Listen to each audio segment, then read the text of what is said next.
Give me the night.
Supporting academic success.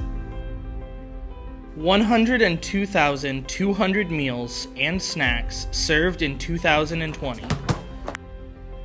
Supporting healthy lifestyles. Help us launch great futures by making a gift today at whatcomclubs.org.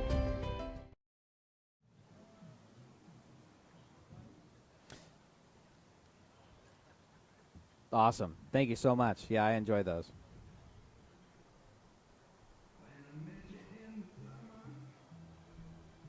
Fresh out of school or looking to change careers? Taylor Driving School offers an affordable road to a high-paying career in truck driving. Weekday and weekend classes are available. And after as little as 4 weeks of instruction, you'll be ready to hit the road. Drivers are in high demand, and with reputable instruction from Taylor Driving School, you'll likely graduate with a job that will have you driving immediately. Financial aid options are available. Find out more online or by calling Taylor Driving School and get started on your new career today.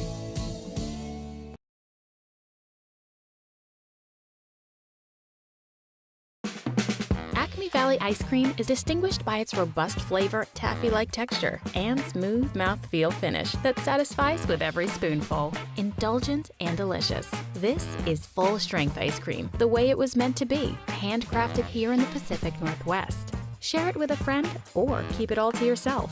Once you taste Acme Valley ice cream, you will never settle for less. We truly are, pound for pound, the best around.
Fresh out of school or looking to change careers? Taylor Driving School offers an affordable road to a high-paying career in truck driving. Weekday and weekend classes are available, and after as little as 4 weeks of instruction, you'll be ready to hit the road. Drivers are in high demand, and with reputable instruction from Taylor Driving School, you'll likely graduate with a job that will have you driving immediately. Financial aid options are available. Find out more online or by calling Taylor Driving School and get started on your new career today.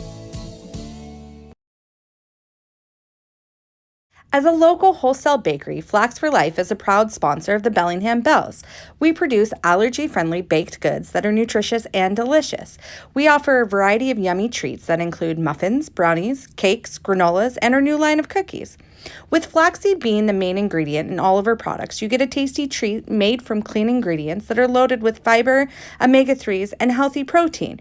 You can find us at your favorite local retailers or online at flaxforlife.net. Go Bells!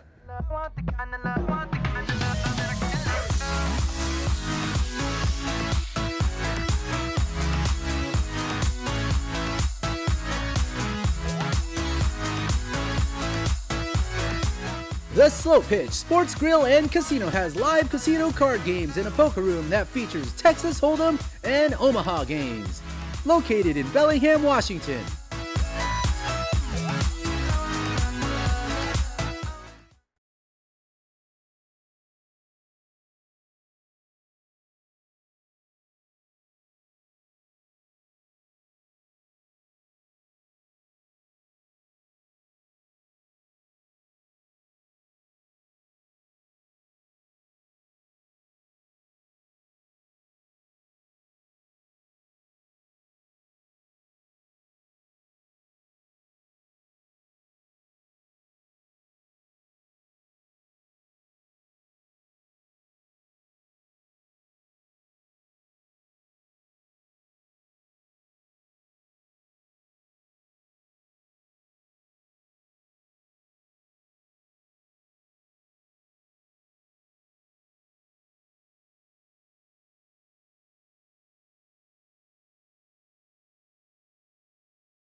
Sure.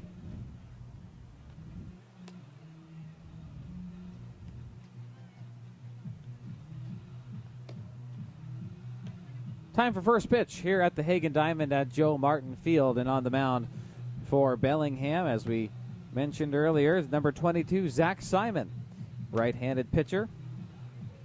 Giving some warm-up tosses to catcher Clayton Waltz, and a little bit more about him in just a little bit. Clayton Waltz wearing number 12 tonight, and he stands at 5'9", 190 pounds, from the University of Puget Sound.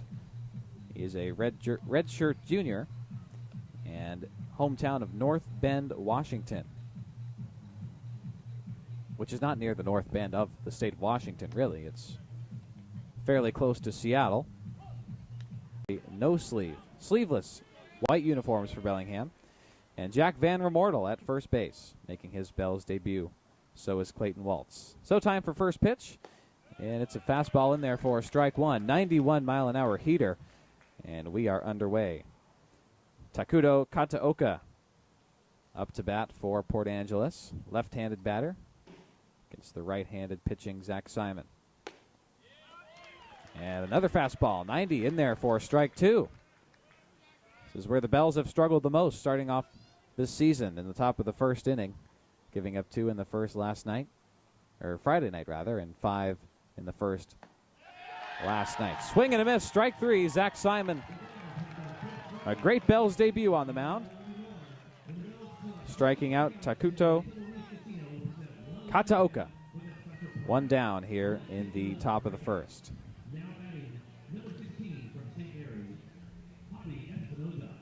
Not too much wind to speak of early in this ball game, and it is dry. No rain out on the playing field. Zach Simon delivers strike one to Javi Espinosa. An 89-mile-an-hour fastball. It's been all heaters from Zach Simon. Shakes off a sign from Clayton Waltz. Now he sets and delivers. Swung on and popped up to shallow left field. Running over to get under it is Josh Trujillo. Looking up into the gray sky, makes the catch for out number 2. 2 up, 2 down here in the top of the first. If you missed it in the pregame, head coach Adam Giesland and I talked about the Bells needing to hang a 0 in the top of the first inning, and they are on their way to doing that. Nobody on, 2 outs. And Shea Thomas, the first baseman, up to bat for Port Angeles. A nice slider in there at 74 miles an hour from Zach Simon for strike one. No balls, 1 strike to Shea Thomas. And a breaking ball outside. Ball 1. First ball thrown today from Zach Simon. 1 ball, 1 strike. Swung on, grounded foul down the right field side. Zach Simon with a smile on his face. Breaking glass sound effect played for the first time. First of many tonight.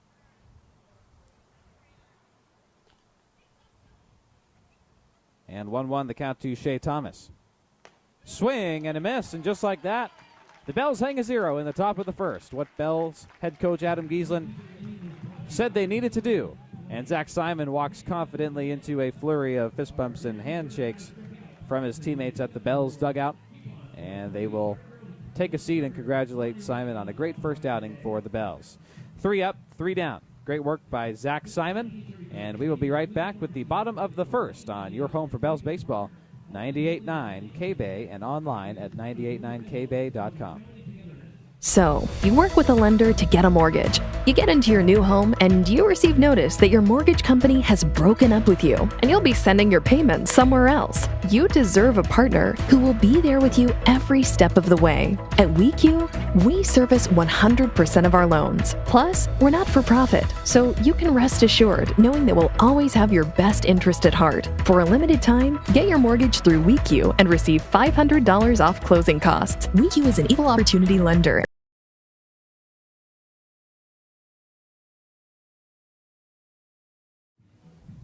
Yes, sir. I was looking forward to that. Great.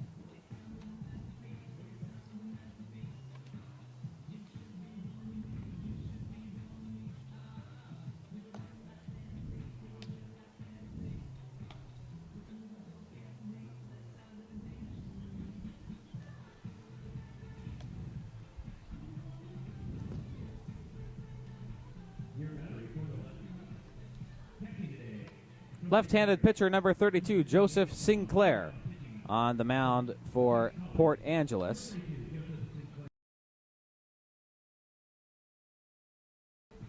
On the mound of both Japanese and Canadian descent. In his Twitter bio, he has just a Canadian flag and a Japanese flag. And Joseph Sinclair spent the last 2 seasons at Cochise College in Sierra Vista, Arizona. It's a junior college down there. And he is uncommitted at the moment for fall 2021. But his 2021 stats, 8 starts, 2 wins, 2 losses, 8.48 ERA, 36 strikeouts in only 28 2/3 innings pitched.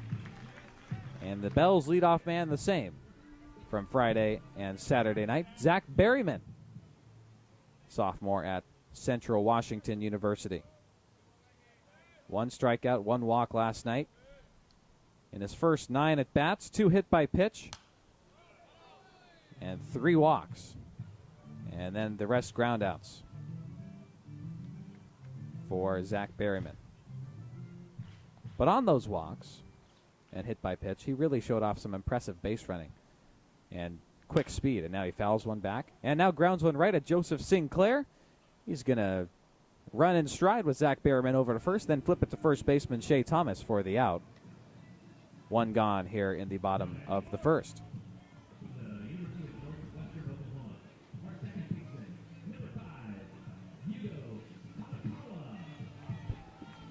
So here he is, Yugo Hamakawa, second baseman for the Bells tonight. And our pregame guest, always cheerful Hamakawa. First pitch, down and away from the left-handed batting Hamakawa. Fast pitch, fastball, misses in the dirt. 1 ball, no strikes. Same location, 86-mile-an-hour fastball down and away from Hamakawa. So the 2-0 from Sinclair. Swung on, grounded towards third base. Diving to get it is Coleman Schmidt. Fires across in time to Shea Thomas for out number 2.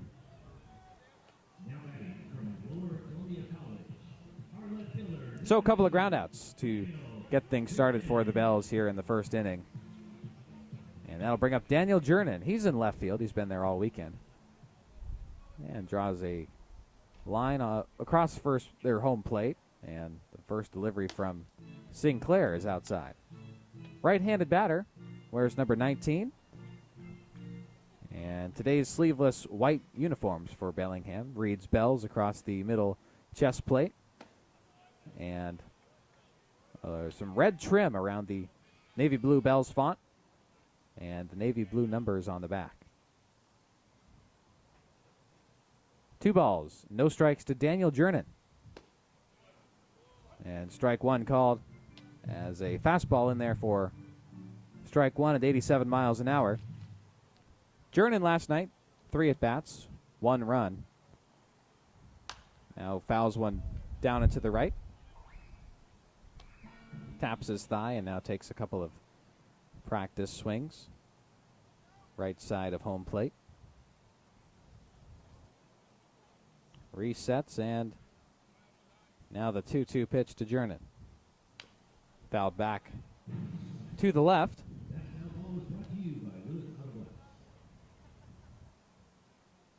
Foul ball being retrieved from one of Sinclair's teammates in the royal blue raincoats in the Port Angeles Lefties dugout. No rain to speak of quite yet. 2-2 to Jernan. Grounded towards second base. Ricardo Amavisca scoops it up and bobbles it a little bit. So Daniel Jernan will take first on an error to Ricardo Amavisca.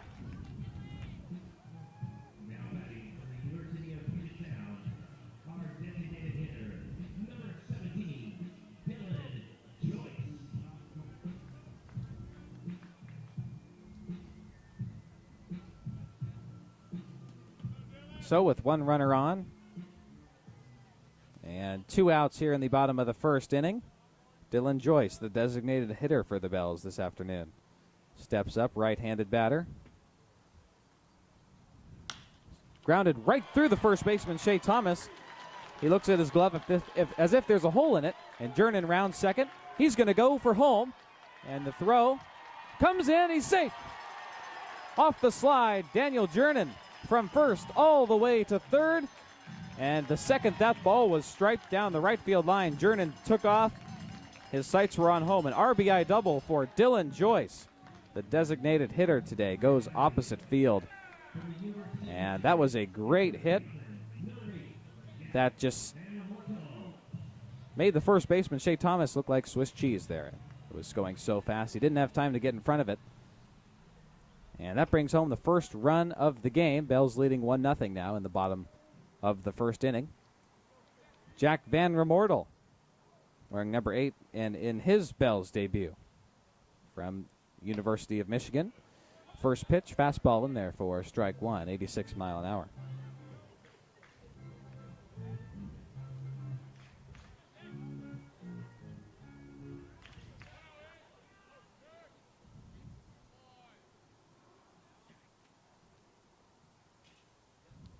No balls, one strike. And the slider in there, or away rather, for ball one. One ball, one strike here to Jack Van Remordel. Redshirt junior at University of Michigan this fall.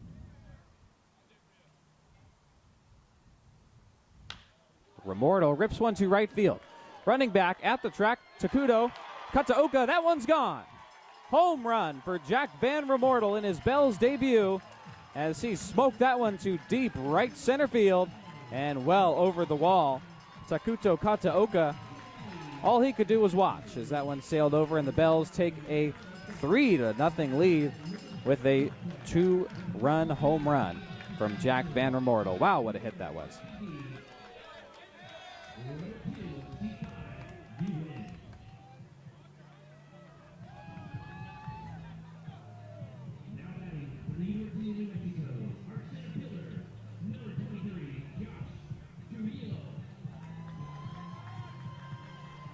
So with 2 outs and 1 runner on, Jack Van Remordel smokes one to deep right field for the Bells' first home run of the season. Bells were on the opposite side of a home run last night when Jack Holman smoked one in the same spot and just missed the right foul pole, giving Port Angeles left-hander. And third pitch, a ball outside. Now 1 ball, 2 strikes is the count to Trujillo.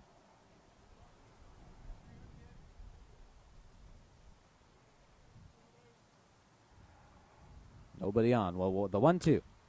Grounded foul towards the Bells dugout. And it pinballs around and gets over the fence and off of the leg of pitching coach Jim Clem. And into the dugout. So 1 ball, 2 strikes to Josh Trujillo. Where's number 23? Left-handed batter. And strike 3 called. Questionable call there, but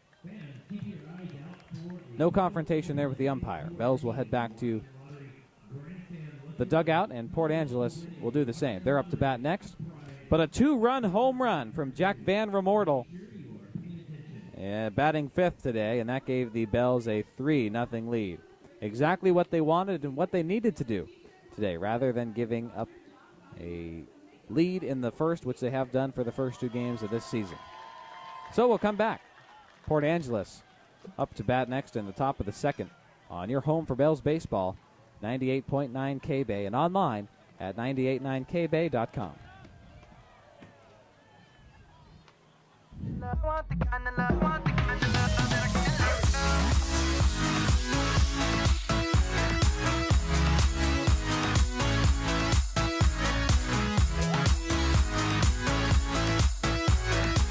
The Slow Pitch Sports Grill and Casino has live casino card games in a poker room that features Texas Hold'em and Omaha games. Located in Bellingham, Washington.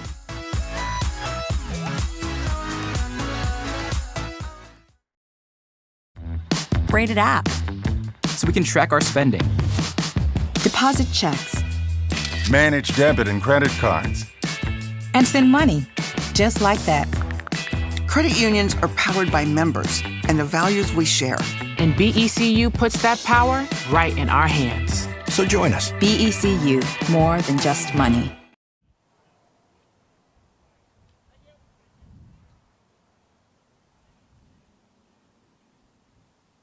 Top of the second inning, Port Angeles up to bat now. A chance to answer after last inning. Bells with a 2-run home run from Jack Van Remortel and a 3-0 lead.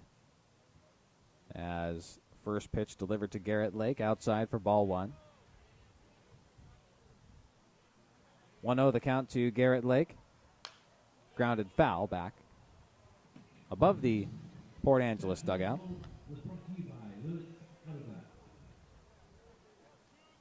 Last night, Garrett Lake 4 at-bats, 1 run.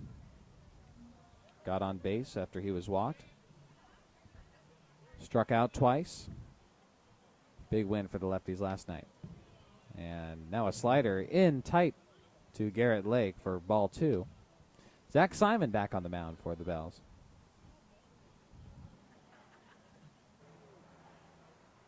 (2-1) to Garrett Lake, playing in the second game of a doubleheader against the College of Earned run against the Yotes and registering 9 strikeouts.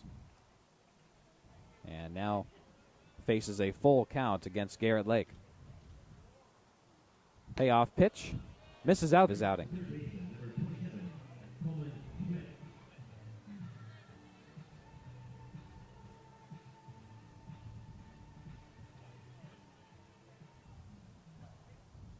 So the first man on base for Port Angeles this afternoon is Garrett Lake, and he takes first on a walk. Now right-handed batting Coleman first, not as much as having to make a tough throw was Yugo Hamakawa at second. But the Bells get the 1 out against Garrett Lake at second.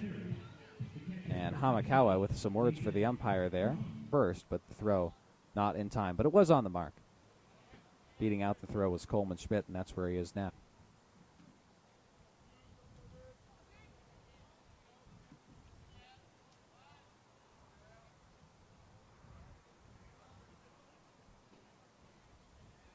And the 1-0.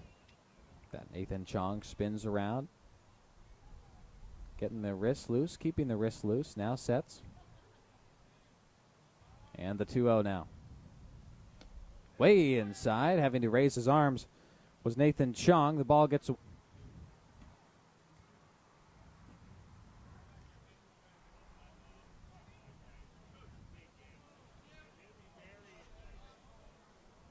So runner on second now, 1 out. Top of the second inning, Bells with a 3-0 lead here at Joe Martin Field in Bellingham. The 3-0 now. His belt.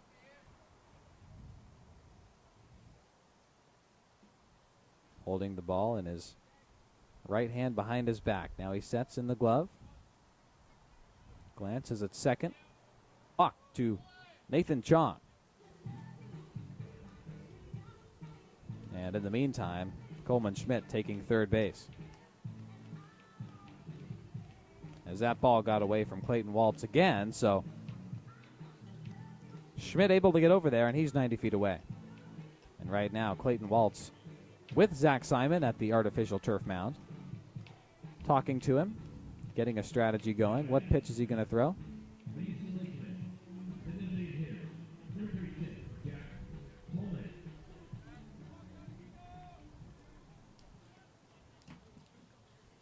So 1 out, top of the second, runners on the corners for Port Angeles.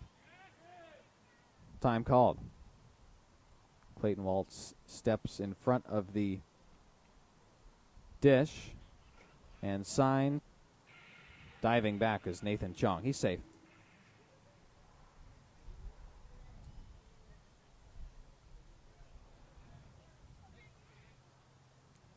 Zach Simon on the mound. The runners on the corners.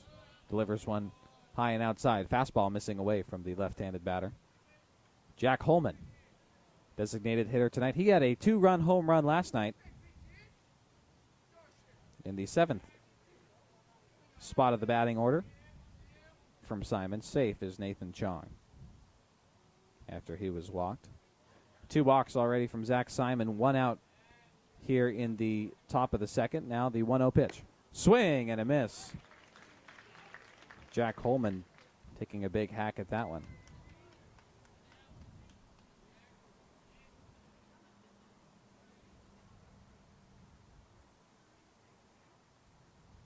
Zach Simon glancing over at first. He's got runners at the corners trying to deke him off a pitch. And now a changeup, 83 mile an hour down low for ball 2. 2 balls, 1 strike. To Jack Holman, and Jim Clem scampering out of the dugout now turns into a slow walk up to the mound. That's what Jim Clem does the best. Calms people down. One of the just a great guy. Stephanie Moore accolades that he's achieved over the years, and the bio on him would fill up a whole broadcast. It is so extensive. He has such an accomplished career. This is he and his wife living in Sequim, Washington, across the Puget Sound. I was talking with him, and he says it takes about 3.5 hours to get over to Bellingham because there's no direct route. But he's happy to be here for all of summer of 2021. Now the 2-1, high and outside. A check over to third from Clayton Waltz. Runner takes second.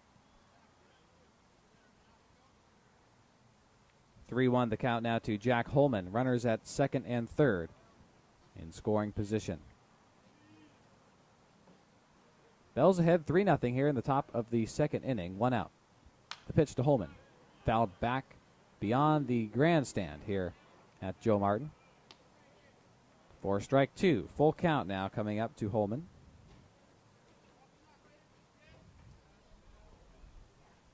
Then Espinosa flew out to left field, and Shea Thomas struck out swinging. Payoff pitch. So the count remains 3 balls, 2 strikes.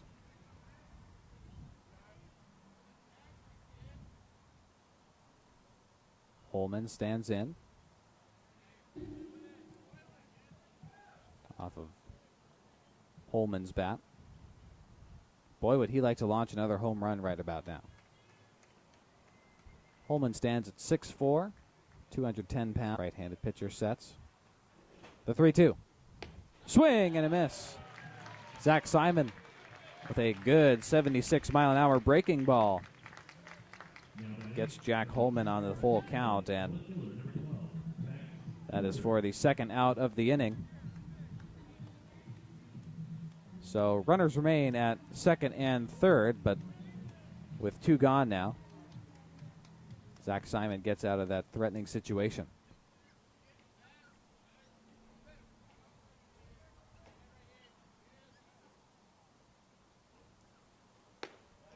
First pitch to Max Porter in there for strike 1, 90 mile an hour fastball. Porter in left field today for Port Angeles.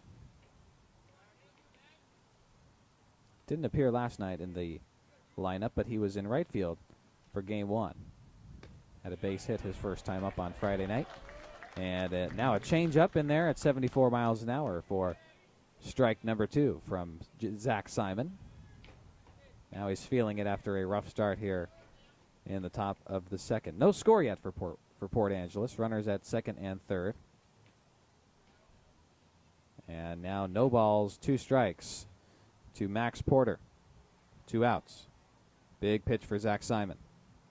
Slider pops straight up to shallow left. Riley Parker, the shortstop, getting under it and easily makes the grab. Bells get out of that with that top half of the inning with their head above water with a 3-1 lead. Second here on your home for Bells baseball. Serving 360 kids per day. Supporting healthy lifestyles. Help us launch great futures by making a gift today at whatcomclubs.org.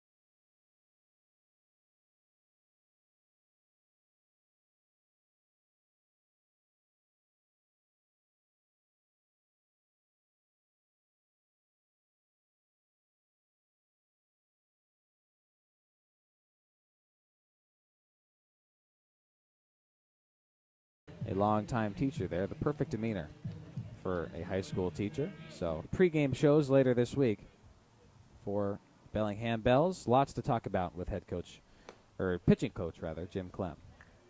Been here for a long time. And Ty Saunders at the plate now for Bellingham, by the way. Grounds one foul towards the Bells dugout. And so he is leading things off here in the bottom of the second. To the third baseman, Ty Saunders, excuse me. And the grounds one right at the shortstop, Javi Espinosa, who makes the play over to first. No problem there for Port Angeles. A 6-3 ground out to start the bottom.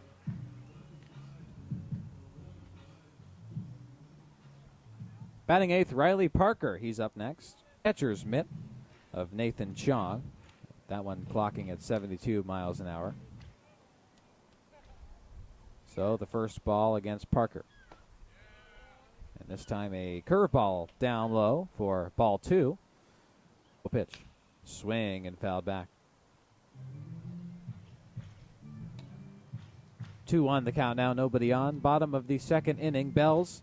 And 2 runs came from the Bells' first home run of the season from Jack Van Remortel, absolutely launching one to center right field. And the way back off the left field wall. Parker rounding first. He will get to second with a stand-up double here in the bottom of the second. And the crowd loving that. Good piece of Espinosa to keep Riley Parker at second. But now a runner in scoring position for Bellingham, with Clayton Waltz coming up next.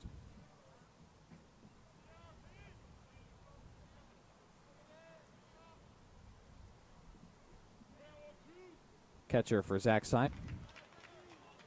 And Joseph Sinclair, a little bit off with his command to start the bottom of the second here.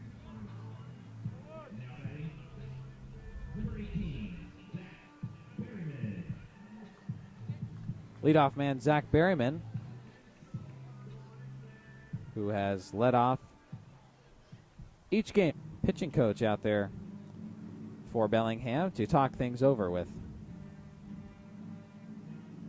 Or Port Angeles. I'm wearing a royal blue hoodie with gray pants.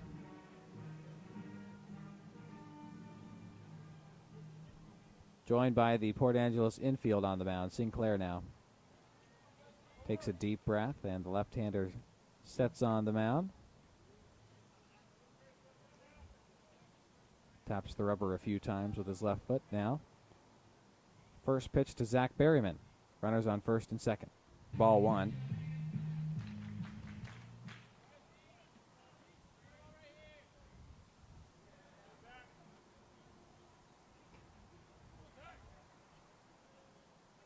And the 1-ball, no strike pitch inside in front of the elbows for ball two.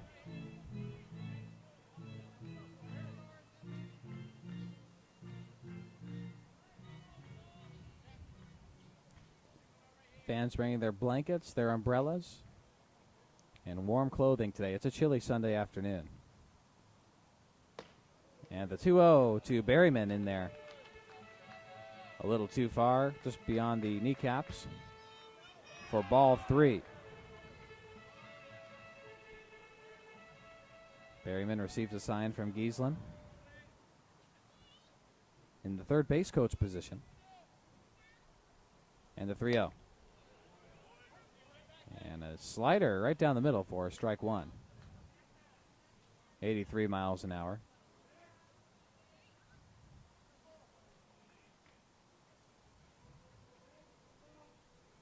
Time called. Runners on first and second for Bellingham. 1 out. And a 3-1 count to Zach Berryman.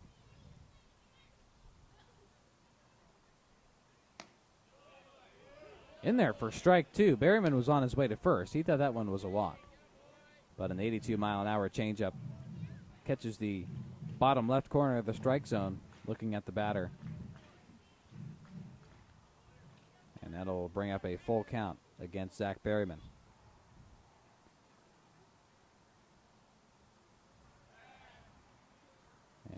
glance over to second from Joseph Sinclair.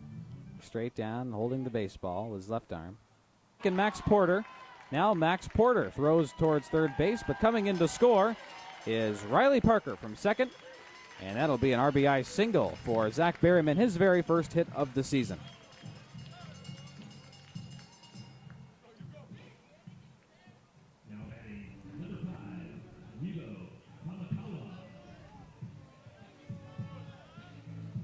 So a single from Zach Berryman to center left field.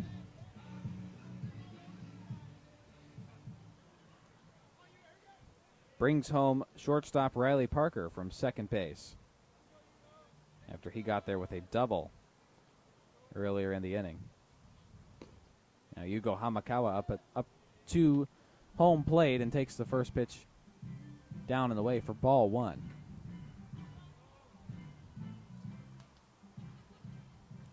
Yugo, left-handed batter. He joined us in the pregame. Great start on Friday night. 3 hits, 2 RBI. And takes strike one.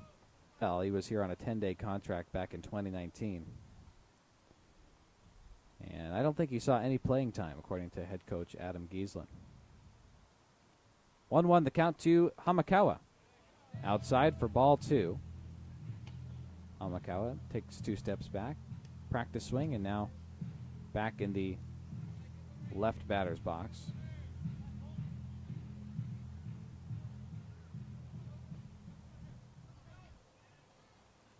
Two balls, 1 strike. Hamakawa watches that one sail in for strike 2. Clocking in at 83 miles an hour. That one missed the zone by just a little bit, but 2 balls, 2 strikes the count now. Rain starting to fall on Joe Martin Field. 2-2. Down and away outside. Runners with a little bit of a lead off of first and second. Now they scamper back to the bags. Riley Parker was brought in off of an RBI from Zach Berryman, who's at first base, and Clayton Waltz at second.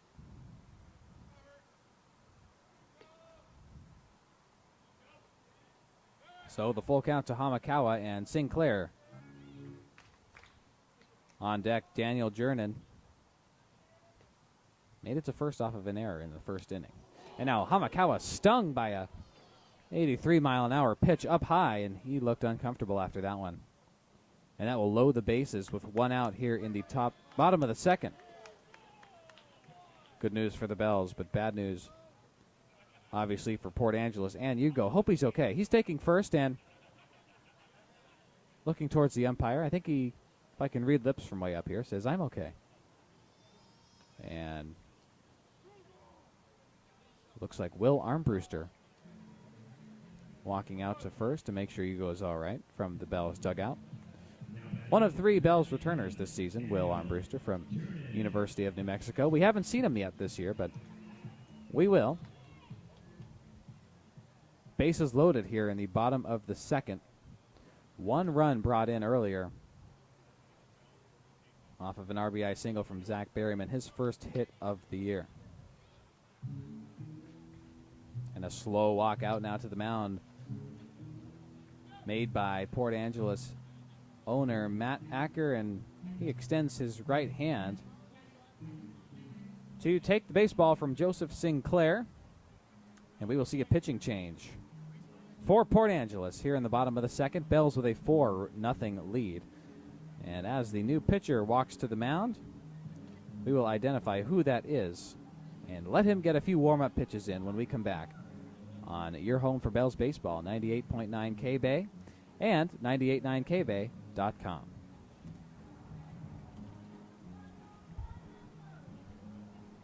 Can you give me 2 minutes?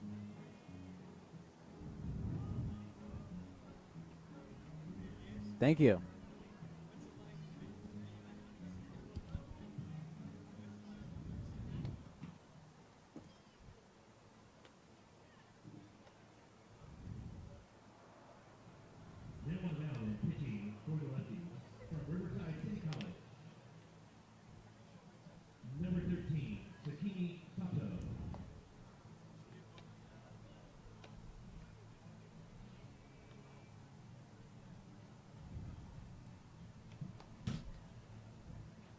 Is it Sato? Is that confirmed?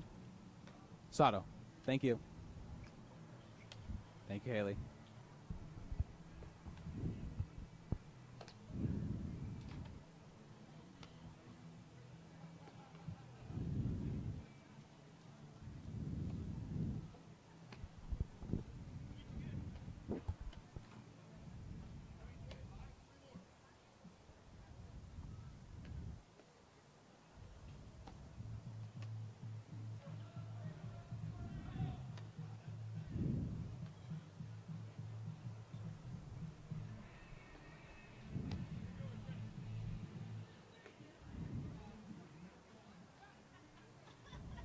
Beautiful. Thank you.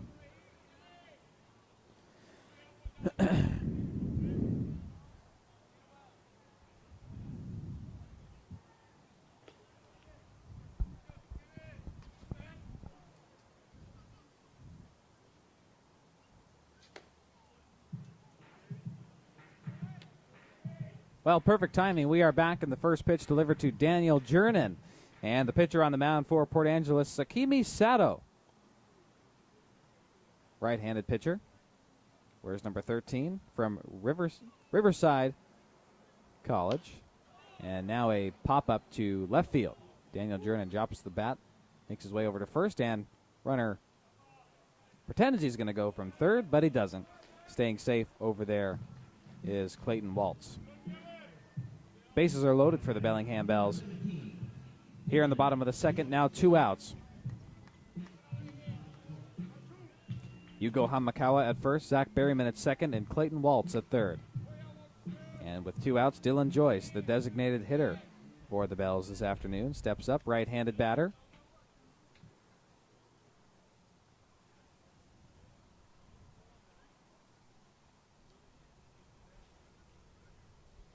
There's number 17, pops one straight back and into the netting of the grandstand for strike one.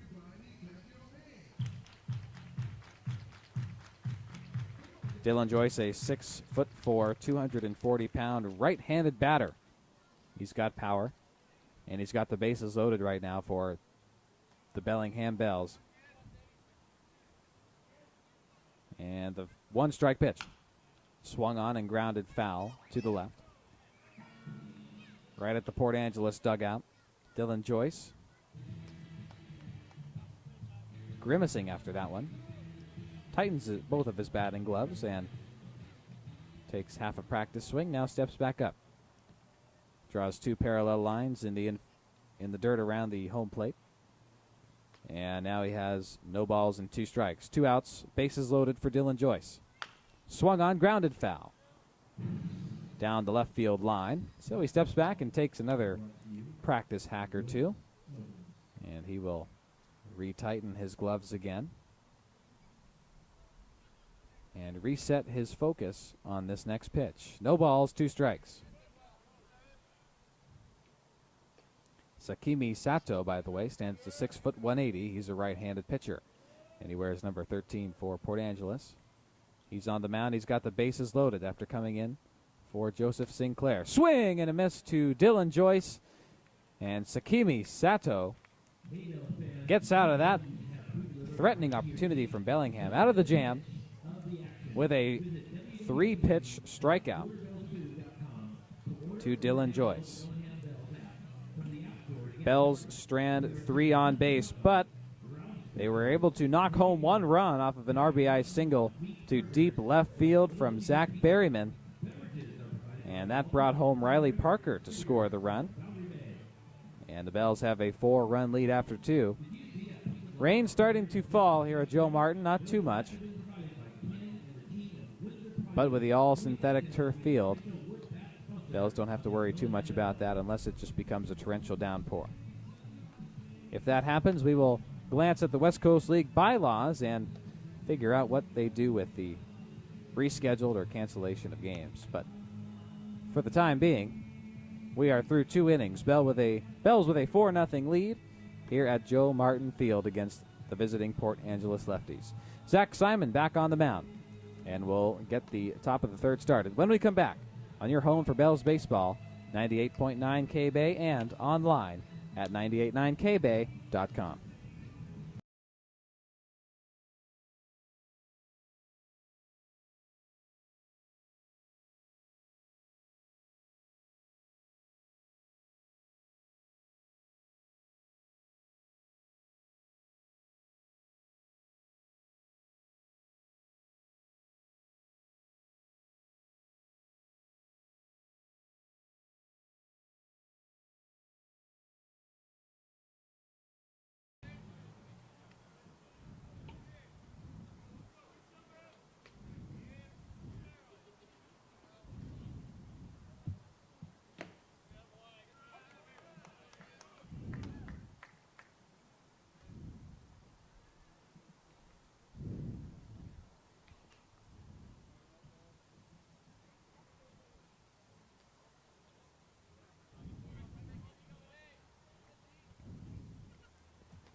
Richie Amavisca, second baseman for Port Angeles, leading things off here in the top of the third. And now he lines one towards shortstop Riley Parker, three-hopper.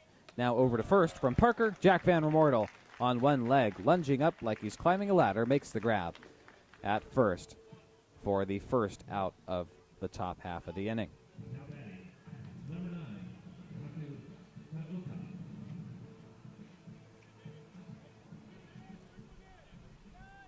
And so back to the top of the order for Port Angeles, Takuto Kataoka leading things off back in the first. And that's when Zach Simon had a terrific inning. Struck out Kataoka. Espinosa flew out to left field, and then Shea Thomas struck out swinging as well. Zach Simon with a little bit of a shaky second, but coming right out of the gates here in the third as the second pitch fouled back and beyond the... Zach Simon shakes off the call from Clayton Waltz and now delivers the 1-1 pitch, 79 miles an hour, down and away. Ball two now.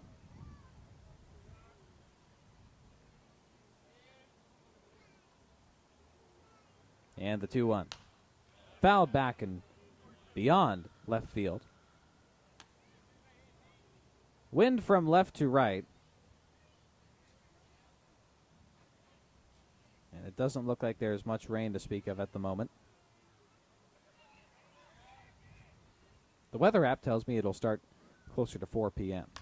Now the 2-2, a slider. Grounded foul again, down to the left. Left-handed batter Kataoka struck out swinging in the first inning.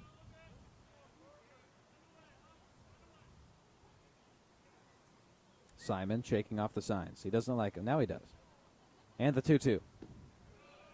Down in the dirt for ball three, and now a full count to Kataoka.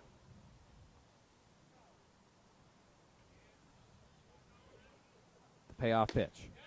In there for strike three. Zach Simon launches a fastball, 90 miles an hour, right down the heart of the plate. And Kataoka strikes out looking this time for out number 2 of the top of the third.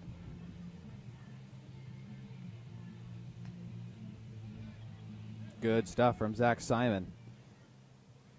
And when he took them out in the first, all he was throwing was heaters. And the top three for Port Angeles were having trouble with that. And now a changeup, 80 miles an hour, down in the dirt. Against left-handed batting, Javi Espinosa.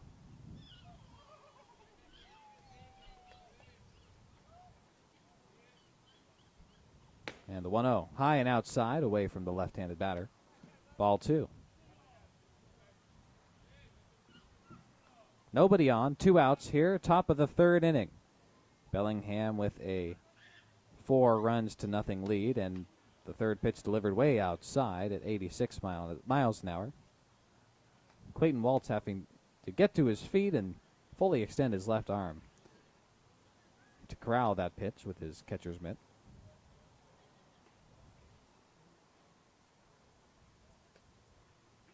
And now the 3-0 count to Espinosa.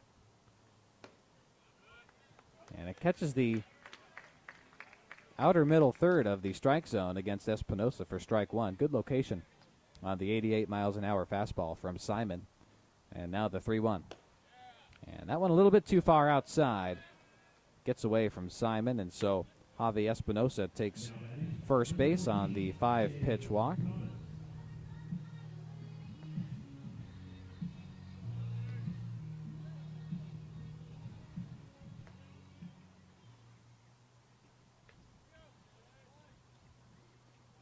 So Shea Thomas, right-handed batting first baseman. First pitch misses high and outside for ball one. Shea Thomas wearing royal blue shoes with his all-gray pants. Royal blue batting helmet for Port Angeles. And one runner on. That's Javi Espinosa. The 1-0. Swung on and grounded right. Foul. Foul into the right.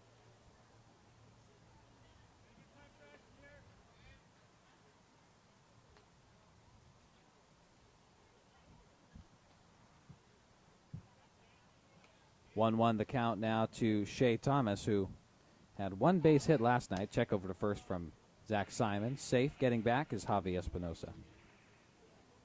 Shea Thomas last night, one single in the top of the fourth, and a 2 RBI single on Friday night in the Bells 7-3 win. Now pops one up to center field, does Shea Thomas, with 2 outs. Getting underneath it, Josh Trujillo makes the grab with his backdrop. A little bit of rain and a gray sky, no problem there. 3 outs for the Bells in the top of the third, and they retire Port Angeles. So to the bottom of the third we go. Bells with a 4-0 lead against Port Angeles, looking for their first series win of the 2021 season in the opening weekend of the summer season. So back to the mound comes Sakimi Sato, right-handed pitcher for Port Angeles, and we will step aside briefly and come back with the bottom of the third on your home for Bells baseball, 98.9 K-Bay and 989kbay.com. Acme Valley ice cream is distinguished by its robust flavor, taffy-like texture, and smooth mouthfeel finish that satisfies with every spoonful. Indulgent and delicious. This is full-strength ice cream, the way it was meant to be, handcrafted here in the Pacific Northwest. Share it with a friend or keep it all to yourself. Once you taste Acme Valley ice cream, you will never settle for less. We truly are, pound for pound, the best around.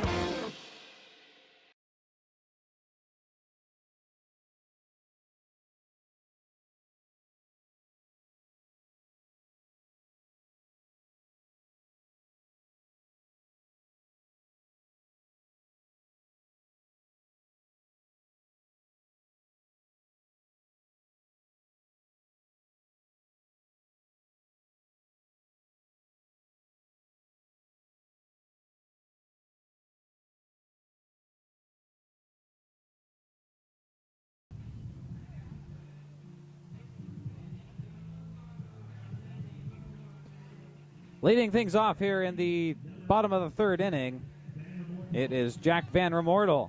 And the last time he was at bat, he scored the first home run of the Bellingham Bells 2021 season. And that ignited the fans in attendance here this afternoon. Not many of them on this chilly Sunday afternoon, but enough to make some noise and applaud Jack Van Remortel after he went opposite field to right field over the wall.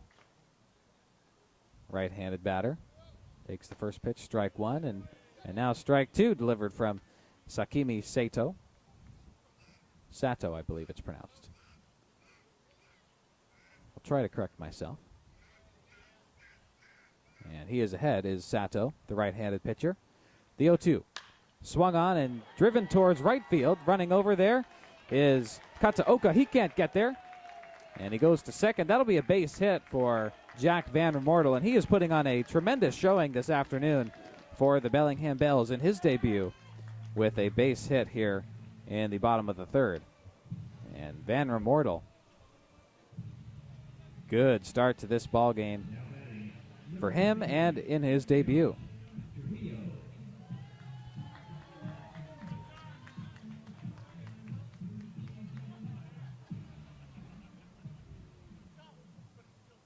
Josh Trujillo up next in the sixth batting spot for the Bells. One runner on, Jack Van Remortel. Fastball in the dirt from Sato.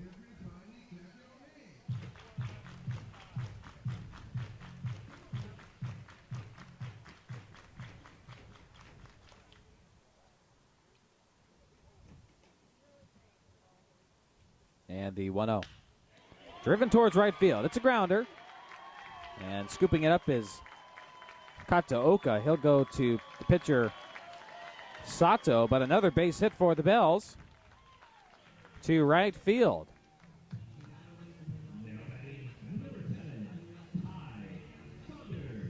Two base hits to lead off the bottom of the third inning. And the Bells looking to add more to their 4-run lead. Number 7, Ty Saunders, up to bat next. He's a switch hitter, so he will line up in the left-handed batter's box. Bat left-handed. Adam Giesland talking to the home plate umpire. Bells assistant coach David Higuera at the first base coaching position. And head coach Adam Giesland at the, and Trujillo at first. And the first pitch to Saunders popped up foul, straight up. Third baseman Coleman Schmidt thought he would have a play on it. He doesn't. And so strike one to Ty Saunders.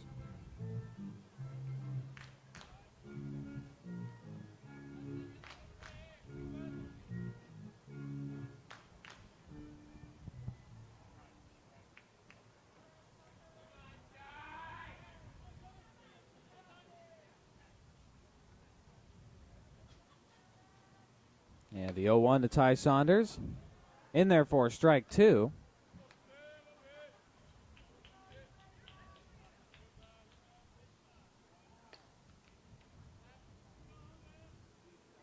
The 0-2 count to Ty Saunders. Two runners on base. Jack Van Remortel at second. Josh Trujillo at first. Sakimi Sato looking back towards second. And now delivers a slider outside for ball one. 1-2 the count.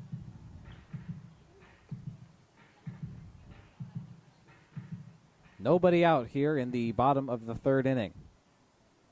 Bells with a 4-0 lead. Ty Saunders at the plate. The 1-2. Driven towards right field. Kataoka getting back. All he can do is watch. That one sails over the right field wall. And a 2-run home run for Ty Saunders. The second home run of the game, and that gives the Bells a 7-0 lead here in the bottom of the third.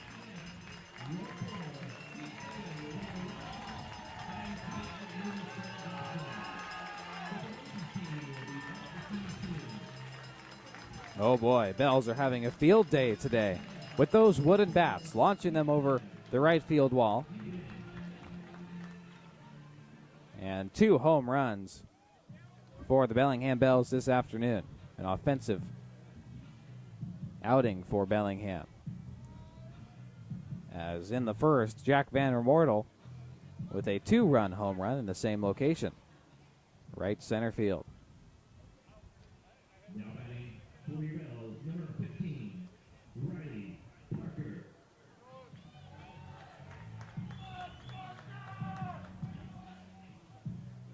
So Riley Parker batting now for the Bells after the base-clearing home run.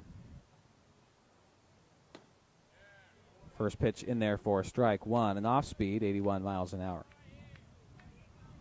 In there, right side of the strike zone against the right-handed batting Riley Parker. Ball one called, another 80 mile an hour.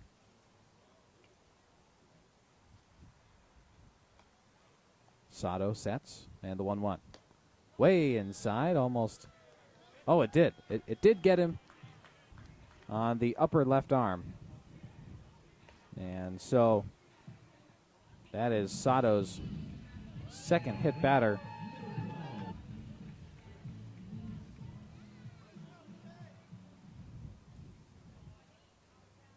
So 1 runner on. It's Riley Parker after being hit by pitch. Clayton Waltz up next. And the first pitch in there for strike one. 80 miles an hour off speed. Now Waltz looking over at Giesland for the sign. He delivers slowly. Now steps back. Waltz sets for the 0-1 pitch. Runner goes from first. The throw is way behind the speed of Riley Parker, who dives in safely. And a stolen base.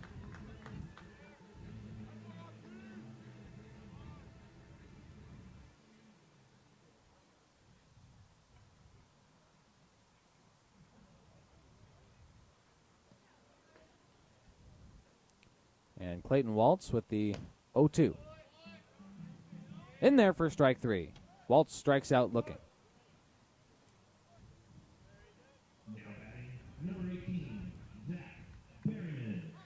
So during Clayton Waltz's at-bat, Riley Parker steals second. That's where he stands now, and then we go to the top of the Bells lineup with Zach Berryman. Had his first hit in the top of the second of the season, an RBI single. and takes the first pitch down and away, or down and inside rather, for strike one. It caught the bottom right corner of the strike zone against the right-handed batting Zach Berryman. Walked in his first 3 at-bats Friday night. And now a fastball low in the turf for ball one.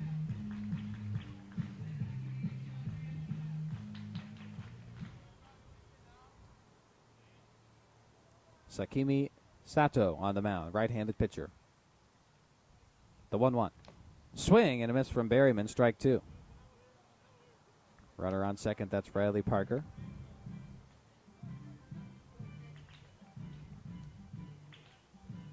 Sakimi Sato has a link in his Instagram bio to what seems to be his own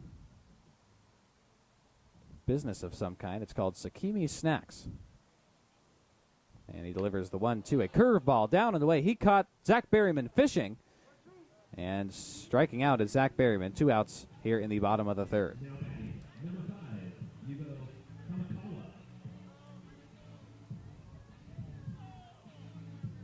That one a sweeping curveball against the right-handed batting Zach Berryman.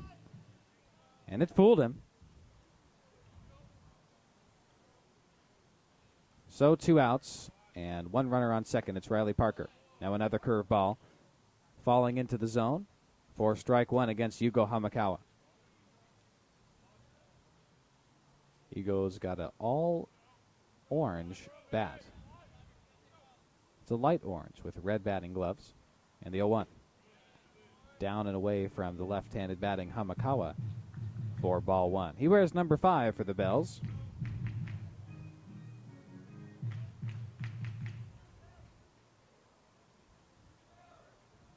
And now stands for the 1-1 strike pitch. Watches that one sail and catch the outside portion of the strike zone for strike two. Hamakawa not happy with that call. Abruptly wipes his left foot across his body on the turf and flips his right palm up to the sky and frowns a little bit. But now the 1-2. Grounded towards first baseman, sliding over, making the play is Shea Thomas. He'll flip it to Sato, who's there before Thomas can get there for the out against Hamakawa, and out number 3 in the bottom of the third. Bells add 3 more to their run total for a running total of 7 runs, and that's where they stand right now against the Port Angeles Lefties. Ahead 3 runs to 0. 7 runs to 0, excuse me, here in the top of the fourth. Bells taking the field defensively, and it'll be Zach Simon on the mound starting off the 4th inning. He's been great tonight. We'll come back and see how he does in the top of the 4th on your home for Bells baseball, 98.9 K-Bay and 98.9KBay.com.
Garrett Lake getting things started for Port Angeles to start the 4th inning here on a cool Sunday afternoon. Thanks for making this Bells broadcast part of your Sunday afternoon, wherever you may be listening. Simon delivers ball 1 down and away to Garrett Lake, who was walked back in the second on a full count. And the left-handed batter sets the 1-0. Right at shortstop Riley Parker. He patiently waits and gathers and gets the out at first after the throw was a little bit off the mark. So having to come off the bag was Jack Van Remortel, but as he made the grab with his left hand, he reached behind him and tagged out Garrett Lake, who was on his way to first. He thought he would have had a single there. But Bell's defense able to get it done, and Jack Van Remortel is having himself a game today.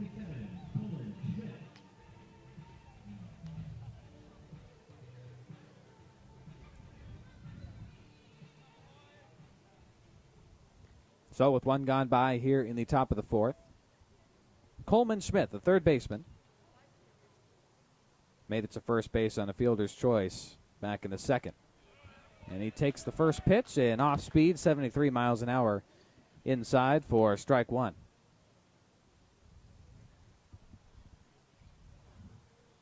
I was really looking forward to Zach Simon on the mound today. Had a good season with Corbin in the spring, and now another grounder, couple hops from Coleman Schmidt. Throw to first from Parker, this time right on the money for out number two.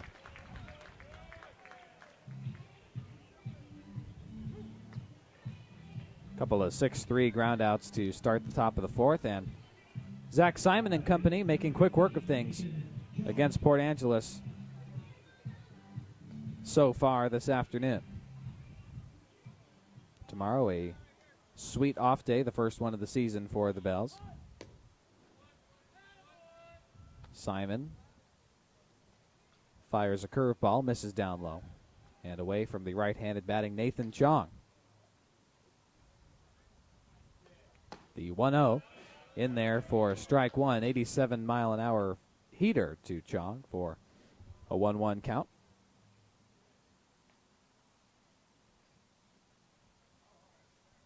And now the 1-1, a curveball way inside for ball two, just in front of the thighs of Nathan Chong. 2 outs, nobody on base for Port Angeles, top of the fourth inning. The 2-1 in there for strike three. Strike two. Sorry, got ahead of myself.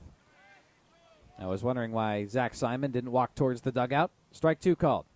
2 balls, 2 strikes to Nathan Chong.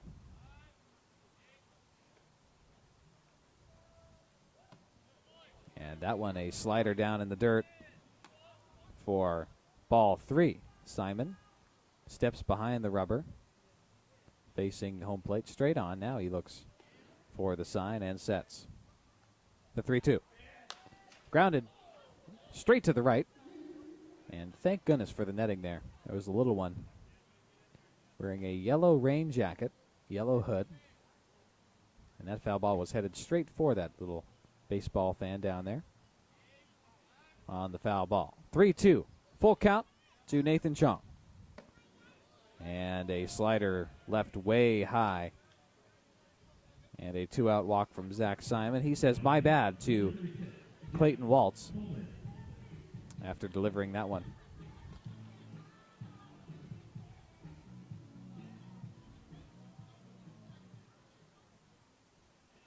Second walk of the afternoon for Nathan Chong. Good patience at the plate. So Jack Holman struck out earlier. Takes ball one outside, 87-mile-an-hour fastball.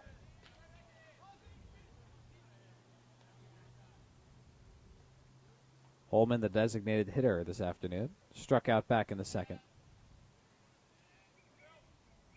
And the 1-0. In there for strike one. 86-mile-an-hour slider from the right-handed pitching Zach Simon. Now gets his grip on the baseball, leans forward, glances over to second, now sets. And Simon deals the 1-1. And a curveball starting outside, coming in, missing for ball two. Runner on first base, that's Nathan Chong. 2 outs here in the top of the fourth.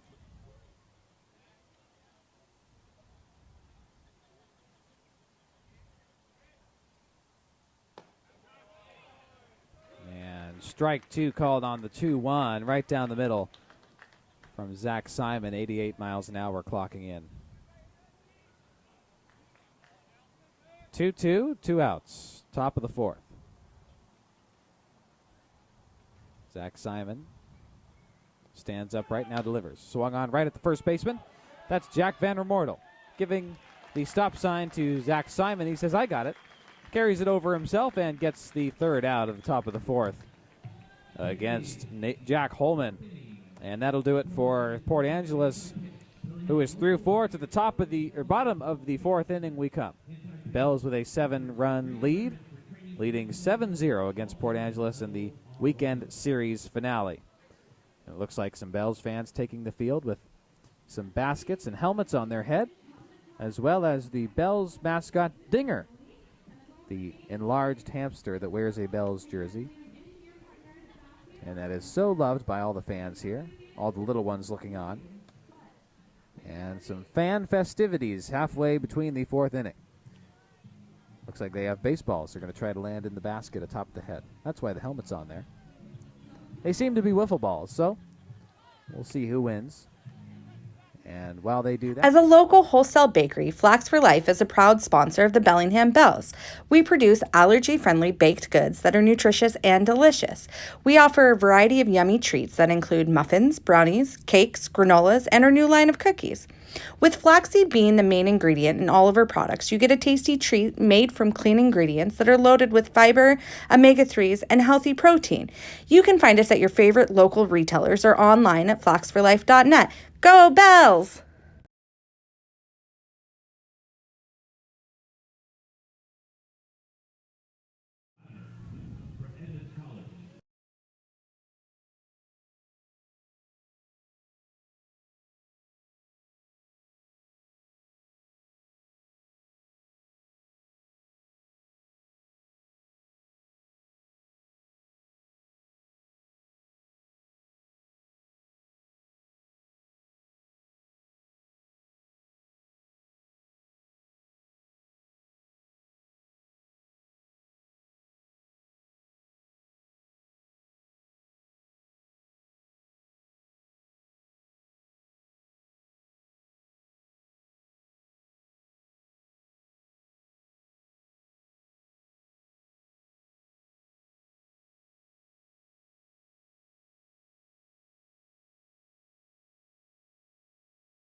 all right, I'm back.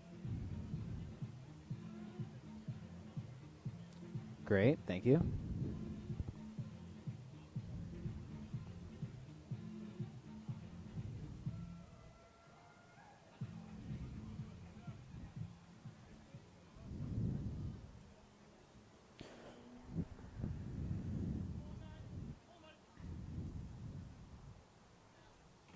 New pitcher on the mound for Port Angeles, and it is Josh Latimer.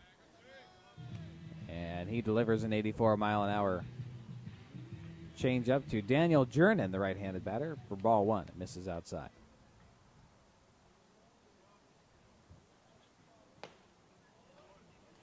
Swing and a miss from Jernin off the fastball for strike one.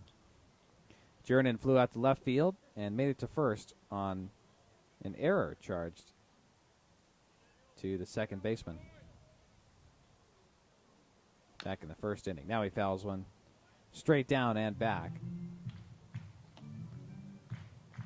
Josh Latimer made 3 appearances, started 1 game for Edmonds College. Wears number 29 for Port Angeles. Had an ERA of 1.54. And now he slings a fastball down low. Missing against the right-handed batting Jernan.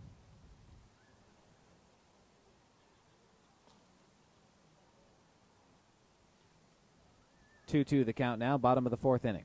Daniel Jernan, the leadoff man. Swing and a miss. He tried to check swing there and a little bit too much there. So he strikes out swinging for the first out of the bottom of the 4th.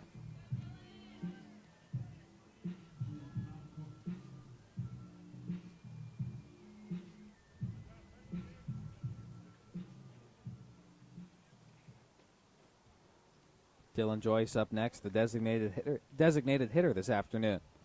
Had an RBI double in the first and struck out swinging in the second. And nobody on. First pitch, fastball 85 down the middle.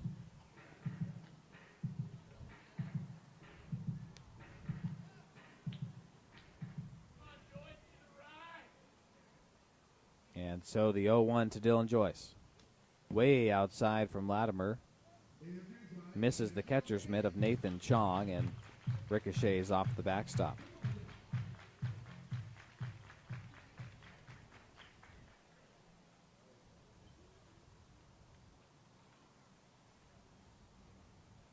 Josh Latimer went to Linwood High School in Bothell, Washington. And Dylan Joyce grounds one up the center field gap and all the way through to shallow center field for a base hit.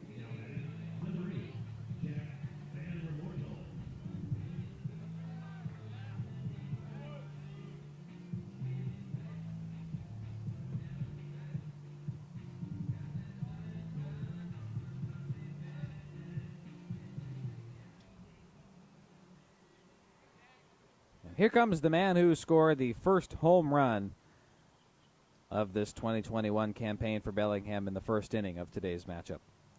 A 2-run homer to the right field wall. Now he lines one towards second baseman Amavisca. Over to first now from second, where Javi Espinosa got the first out, and Shea Thomas at first able to corral for out number 2 on the double play against Jack Van Remortel. And that retires the side here in the bottom of the 4th. Bells stranding one on base, and Jack Van Remortel grounding into a double play in the 3rd at bat of the bottom of the 4th. Looks like Will Armbruster's taking the mound for the Bells, and so we will tell you a little bit more about him when we come back on your home for Bells baseball, 98.9 K-Bay and online at 989kbay.com.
But he was a great guy.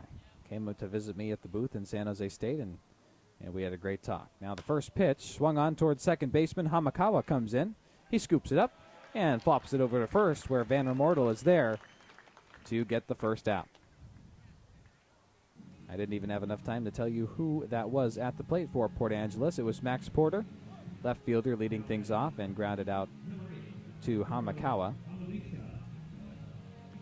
So Ricardo Amavisca likes to be called Richie. Richie Amavisca at second base. Grounded out to shortstop. Back in the second, and now Will Armbruster kicks and fires. Strike one, right down the middle, 90 miles an hour.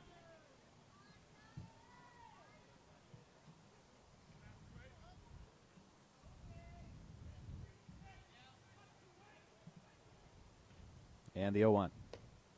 A slider falling into the zone at 78 miles an hour. For strike number 2. Will Armbruster, a calm demeanor on the mound. Shakes off the call. And again. And holds the ball behind his back with his right hand. Now squares and delivers for strike 3. Striking out looking was Richie Amavisca. And number 8 for Port Angeles makes the slow walk back to the dugout. And Will Armbruster registers his first strikeout of his outing today. Good stuff for Zach Simon, going 4 innings, giving up no hits, 4 walks, and 4 strikeouts. And Will Armbruster coming in here at the top of the 5th inning. Takudo Kataoka at the plate now, the leadoff man for Port Angeles today in the first spot of the order. He's in right field. Struck out swinging in the first, struck out looking in the top of the 3rd. And ball 1 delivered from Armbruster. And again, fastball outside, 89 miles an hour against the left-handed batter, that is. Kataoka, also from Japan, like Yugo Hamakawa at second base for Bellingham. Now a grounder. Will Armbruster tries to grab it with his bare hand, and now the throw from Hamakawa way off the mark, and that was Clayton Waltz, who was in front of the dugout, acting like a hockey goalie there, keeping that throw from Hamakawa from going into the Bells dugout. And had Will Armbruster not gotten a piece of that grounder, the play could have been made from shortstop Riley Parker. But a base hit for Kataoka here with 2 outs in the top of the 5th. Now Will Armbruster, a quick leg kick, and fires an 88-mile-an-hour fastball, misses down low for ball 1. Bells leading the Port Angeles Lefties 7-0. Now a check over to first. And Kataoka gets back in time. Will Armbruster leaning forward, a quick glance to first. The 1-0 now to Javi Espinosa. Runner goes from first. The throw from Waltz could get there, and it was to the left of the mark, where Riley Parker had to sweep his left hand across to get the tag out, but stolen base from Kataoka.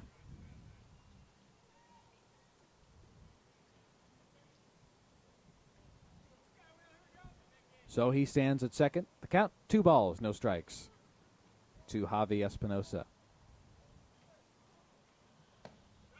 And Armbruster delivers an 88-mile-an-hour fastball on the right edge of the plate for strike 1. 2-1 the count now.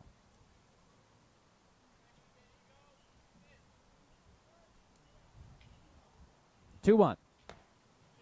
Inside for strike 2. It caught the right edge of the plate. Looking at it from our angle up top here at Joe Martin Field. Ryan Carlson bringing you all of today's action and all of this 2021 season's action for Bellingham Bells. I thank you for tuning in wherever you may be listening. We got an exciting one today. 2 home runs for the Bells and a 7-run lead. 7-0 our score, top of the 5th. Foul ball off of a fastball from Javi Espinosa.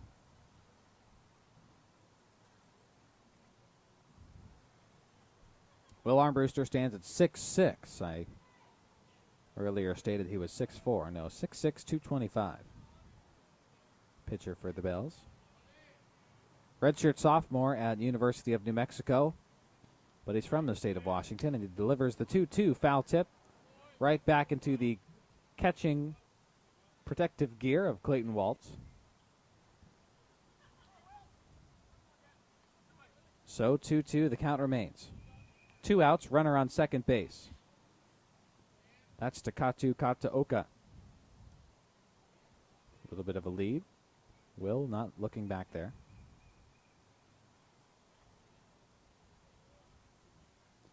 Breeze picking up from left to right, and the 2-2.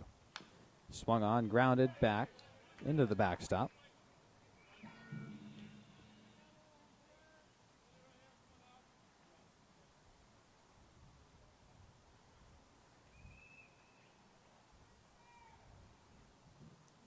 Two with 2 outs. Will Armbruster sets, takes a look towards second, and again. Now to home, the 2-2. Check swing, did he go? And they say he didn't. Will Armbruster is completely dumbfounded at that call, as I would concur. That check swing from Javi Espinosa looked to far surpass the home plate, and they are going to say that was ball 3. So a full count now, and Will Armbruster was halfway between the turf mound and his dugout. Now sets back on the mound for the 3-2. Fires a fastball in there. How do you like that, says Will Armbruster, as he raises the brim of his cap and confidently walks over towards the dugout with his baseball glove off. He takes a couple of high fives and a warm welcome into the dugout after the confident strikeout against Javi Espinosa. That does it for the top of the 5th. And we are headed, well, you know what's going on now. Dinger's on the field. When people come before profit, convenience comes without compromise. That's why BECU has built a top-rated app. So we can track our spending. Deposit checks. Manage debit and credit cards. And send money. Just like that. Credit unions are powered by members and the values we share. And BECU puts that power right in our hands. So join us. BECU, more than just money. Fresh out of school or looking to change careers? Taylor Driving School offers an affordable road to a high-paying career in truck driving. Weekday and weekend classes are available. And after as little as 4 weeks of instruction, you'll be ready to hit the road. Drivers are in high demand, and with reputable instruction from Taylor Driving School, you'll likely graduate with a job that will have you driving immediately. Financial aid options are available. Find out more online or by calling Taylor Driving School and get started on your new career today. That happening here with fans back in attendance for the return season of the West Coast League, and the Bells with a 7-0 lead here on this Sunday afternoon. Come back after a quick break on 98.9 K-Bay and online at 989kbay.com.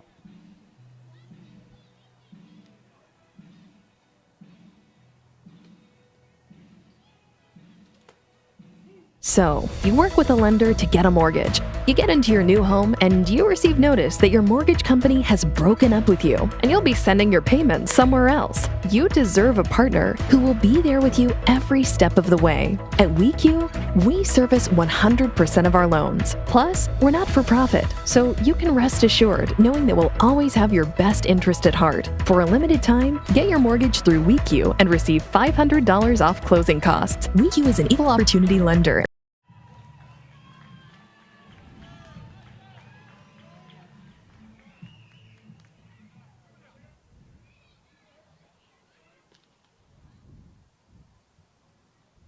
You're the man.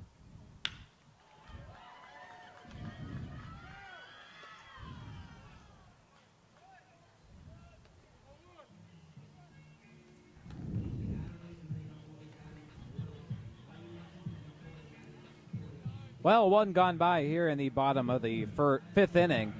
And Ty Saunders up to bat now. The switch hitter lines up to bat left against the right-handed Josh Latimer on the mound.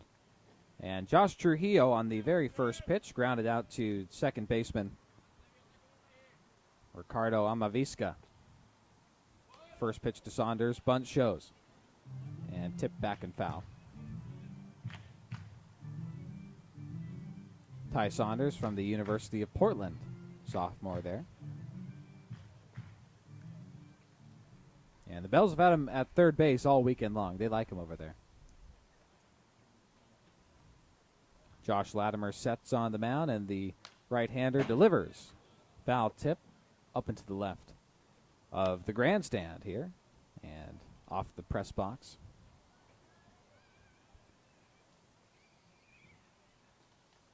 No balls, 2 strikes to Ty Saunders, 1 away here in the bottom of the 5th. Consistent breeze from left to right on this cool Sunday afternoon. Perfect temperature to play some baseball. And strike 3 called against Ty Saunders. He strikes out looking, and 2 gone. Josh Latimer making quick work of things here in the bottom of the 5th.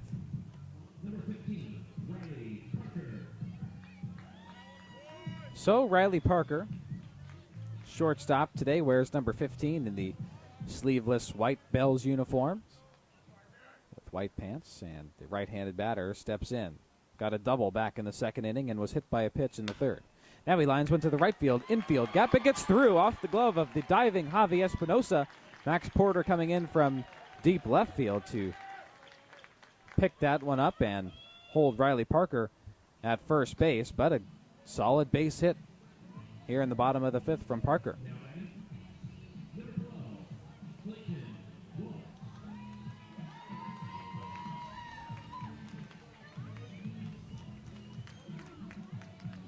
Bottom of the order, Clayton Waltz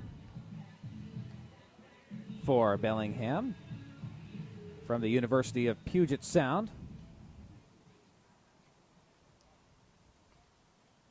He's a junior there from North Bend, Washington. Went to Mount Si High School. And the first pitch from Latimer in there for strike 1. Waltz stands at 5'8", 190 pounds. And gives the home plate a tap once. Eyes down the pitcher, as does Latimer. And now the tall right-hander sets. Takes a look up now. Delivers. And a fastball down and away.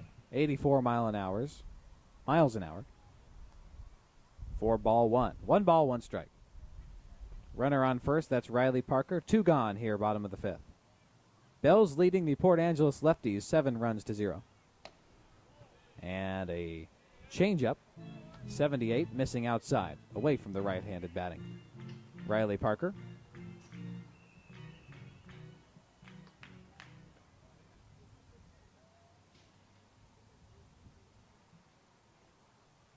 Riley Parker from Snohomish, Washington. And watches the 2-1 sail away for ball 3. Parker wearing number 12. I got to change that in my notes. I have it down as number 15. And I'm sorry, that's Clayton Waltz at the plate. Parker's on first base. My mind went on vacation for a second, and Clayton Waltz is at the plate and now faces a full count after foul tipping the fastball down and into the dirt.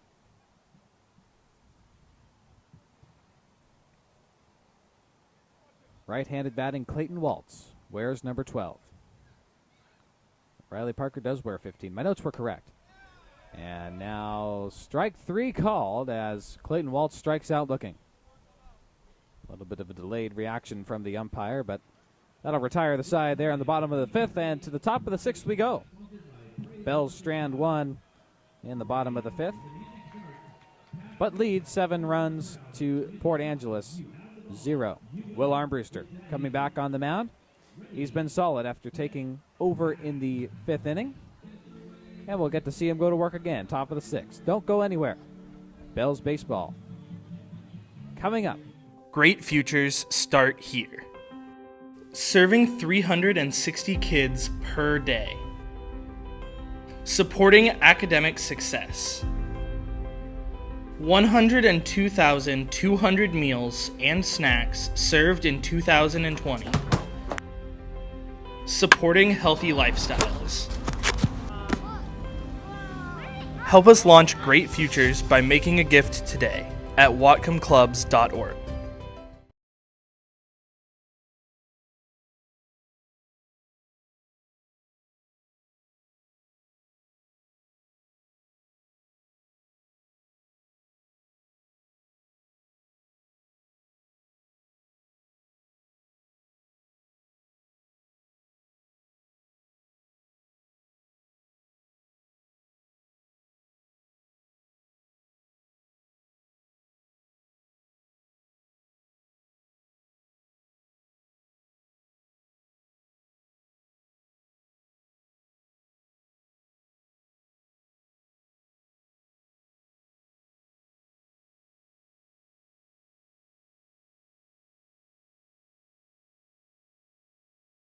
The cotton and polyester jerseys and ball caps weighing a little bit more as each drop of rain lands on top of all the equipment out there.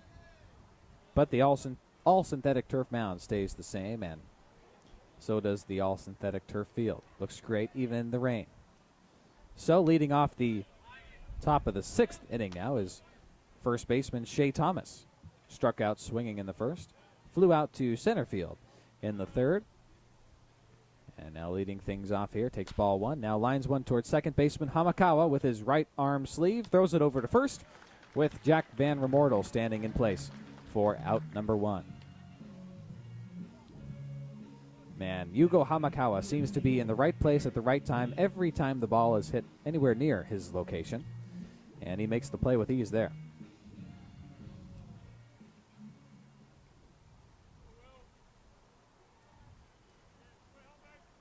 Garrett Lake now the center fielder.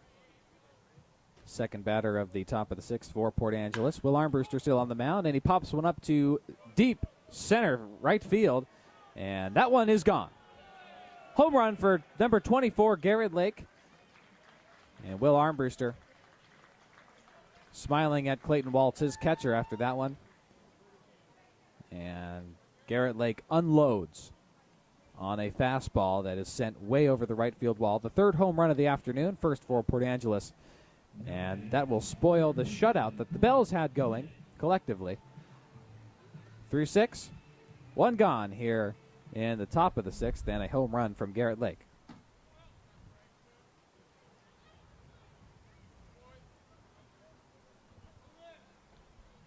Good to see that Will was calm and almost laughing that one off. So he's focused and now delivers a slider at 78 miles an hour right down the middle for strike one against Coleman Schmidt up next. Made it to first on a fielder's choice in the third inning. Second, rather, excuse me. Will Armbruster fires a fastball.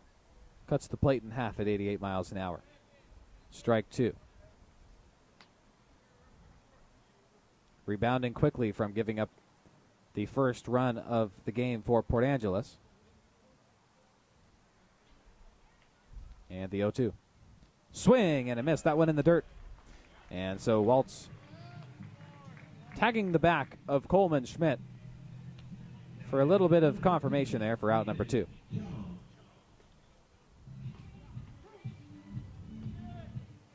Might have been fouled into the dirt.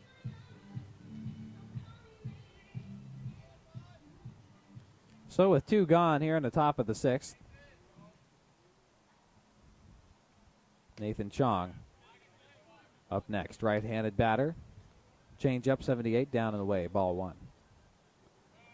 Will Armbruster still on the mound after coming in the 5th inning. After 4 solid innings from Zach Simon. And the 1-0 swing and a miss from Nathan Chong. Chong has walked twice in the 2nd and in the 4th. And the count even at 1 apiece now. Nobody on. Fastball down in the infill of the turf. Ball 2.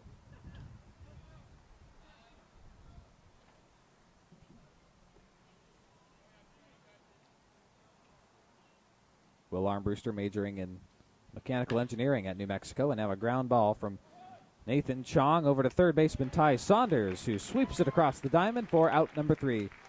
in the top of the 6th. One home run given up, and that is the only run on the scoreboard for Port Angeles. But the Bells hanging on to a 7-1 lead as we go to the bottom of the 6th. The rain picking up, falling left to right from our vantage point here in the broadcast booth with a breeze that is told by the way the flag flies in the outfield, left to right. And it's getting cool here on this Sunday afternoon, but don't go anywhere. Bells Baseball is right here for you on 98.9 K-Bay and online at 989kbay.com.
Oka, way out in right field, are part of the Japanese exchange program at Edmonds College.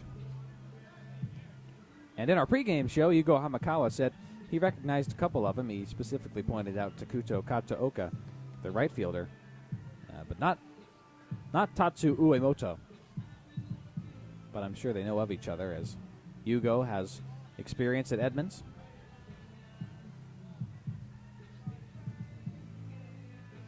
Lots of Edmonds connections here with the players this afternoon. Rain really picking up here.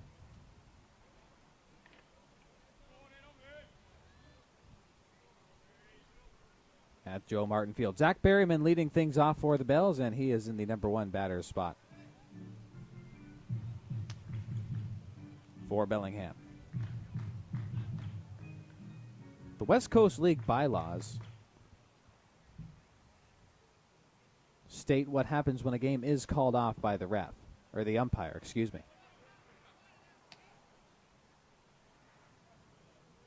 And that is if the home team is leading. Well, I want to get this right, so I'm going to look for it. But in the meantime, Zach Berryman faces the 2-0 count from Uemoto. Down and away in the dirt for ball 3.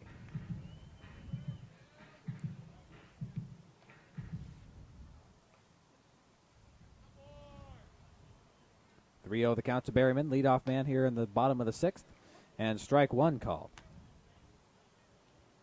So I found it in the West Coast League bylines. Regulation, all games should consist of 9 innings. Yes, we know that. Early terminations, a game is considered complete if the umpires terminate a game as a ground ball to third base. Slipping over there at third is Port Angeles third baseman Coleman Schmidt, but he regains his balance and makes a solid throw over first to beat Zach Berryman to the bag for the first out here in the bottom of the 6th.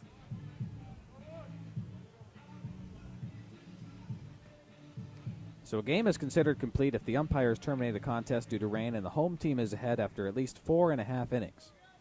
We are well beyond 4.5, and the home team is in the lead. Yugo Hamakawa up next. First pitch in the dirt. And the radar gun has disappeared from its location above the visiting dugout. That obviously due to rain, which has seemed to subside at least a little bit here. In the bottom of the 6th inning, Yugo Hamakawa, left-handed batter, takes the second pitch down in the dirt. 2-0 is the count to Hamakawa.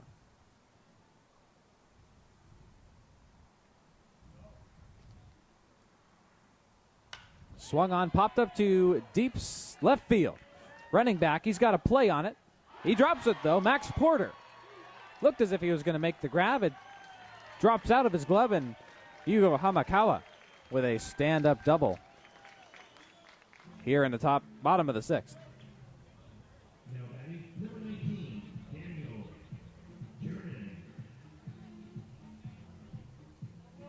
First hit of the inning, 1 out here.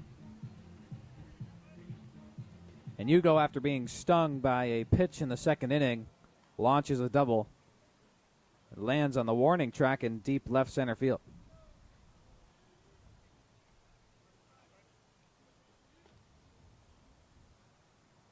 So the first pitch to Daniel Jernin, the sweeping swing and missing for strike 1. Also a part of that byline rule, if the away team is ahead after at least 5 innings of play, the game is suspended due to rain or another reason. So the umpire can basically terminate whenever he sees unfit, when the rain plays too much of a factor in this game.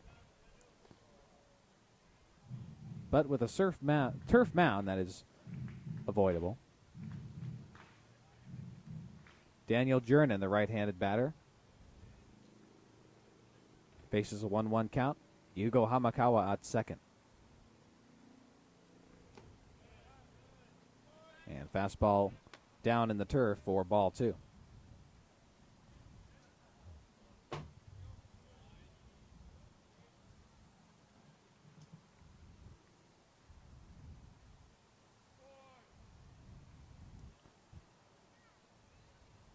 And the 2-1.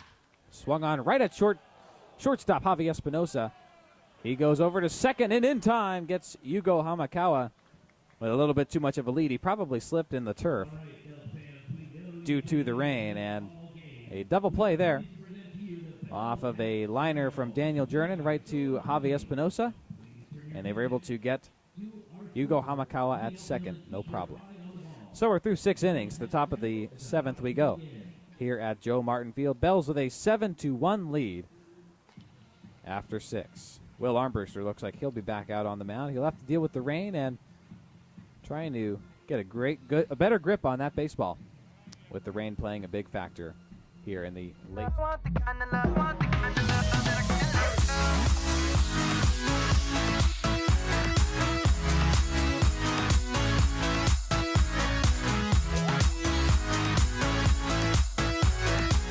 The Slow Pitch Sports Grill and Casino has live casino card games in a poker room that features Texas Hold'em and Omaha games. Located in Bellingham, Washington.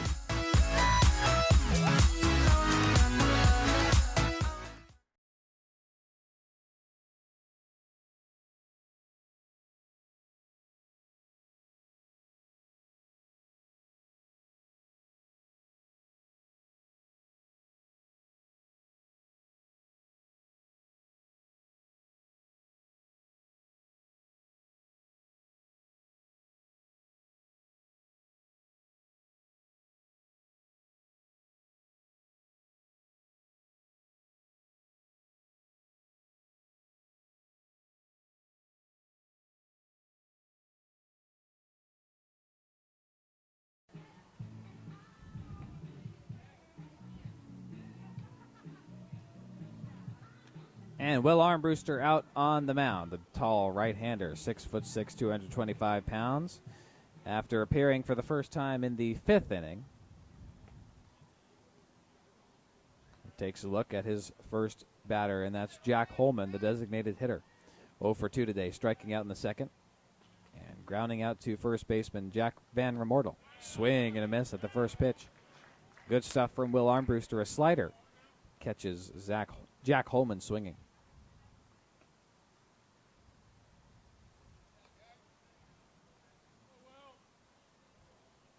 Will, a one of 3 Bells returners from 2019, 2 years ago already.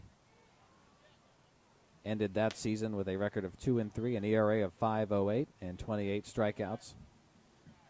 And Jack Holman now has a 1-1 count here in the top of the 7th inning. Way outside from Armbruster, ball 2. Will Armbruster appeared in 1 at-bat during the whole 2019 season and notched a home run against the Yakima Valley Pippins on June 16th, 2019, in a 19-2 Bells win. He actually had 2 at-bats all season long that year. And he delivers a fastball down and in the dirt this time for ball 3.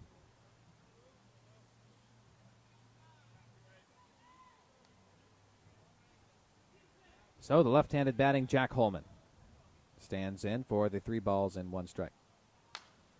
Pop straight back and back onto the concourse netting is my guess. So heads up back there.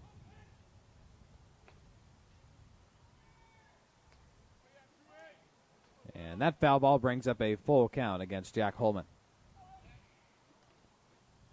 Will Armbruster sets for the payoff pitch. Swung on, lined softly into right field. That's a base hit. And getting there is Zach Berryman. He'll let it roll into his glove out in right field. And leading off the top of the 7th, Jack Holman is on board with a base hit.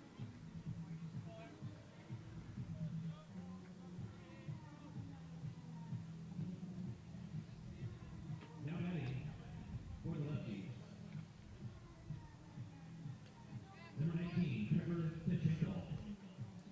And it looks like Trevor Tichenko is making his first appearance of the ball game. Pinch hitting for Max Porter. Where's number 19? He lines up to bat left.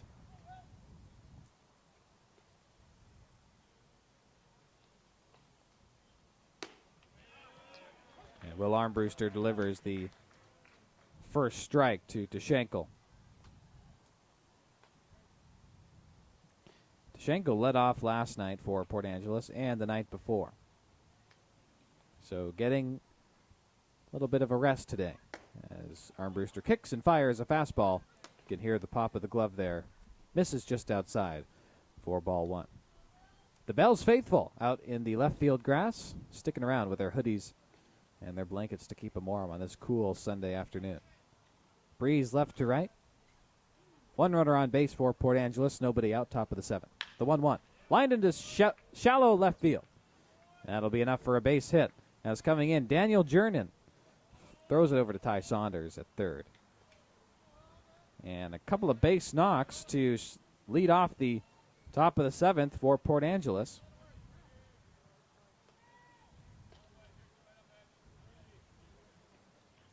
As left-handed batting Trevor Tichenko goes opposite field with a base hit.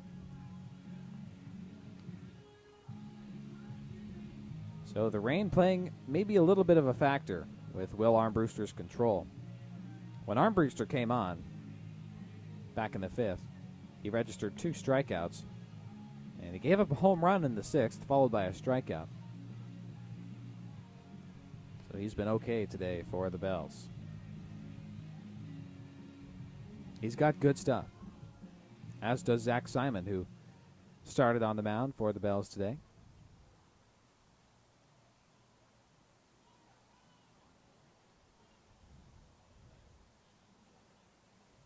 Looks like we have a new batter pinch hitting here in the bottom of the order for Port Angeles.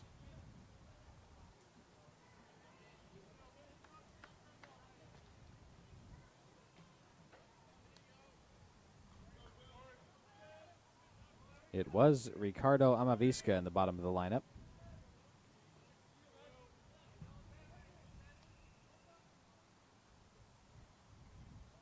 Runners on first and second. Jack Holman at first. Tichenko at first, and Jack Holman at second. He takes off as a passed ball gets by Clayton Waltz, and runners will advance to second and third now in scoring position.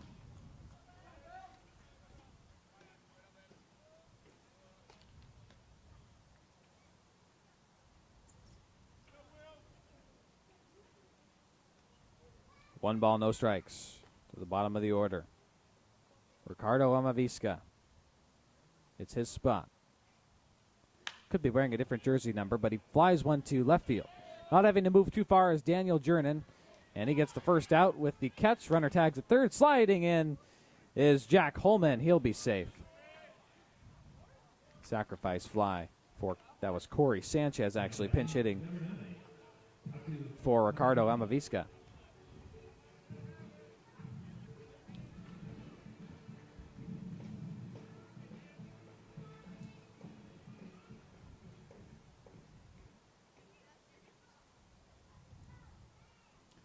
So a sacrifice fly off the bat of Corey Sanchez, who pitched in the series opener on Friday night.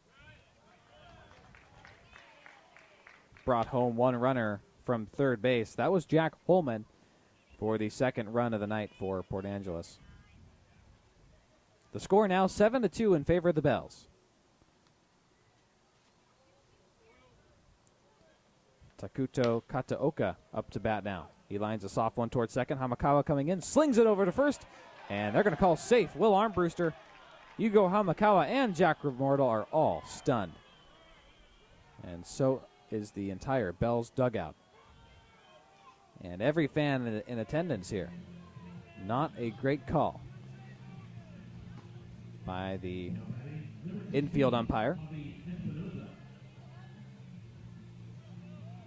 But a base hit for Takuto Kataoka as he lines a soft one over Will Armbruster.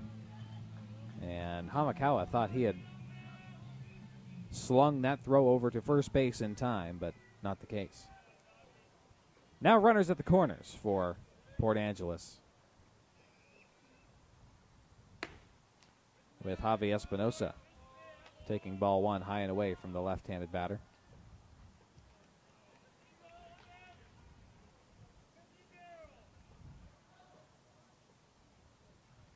Armbruster kicks and fires. Fastball way outside.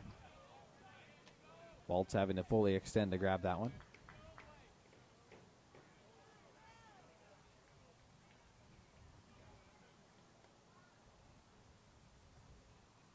Armbruster likes the sign he gets from his catcher. Swing and a miss from Javi Espinosa for strike 1. Good stuff from Armbruster. A slider inside.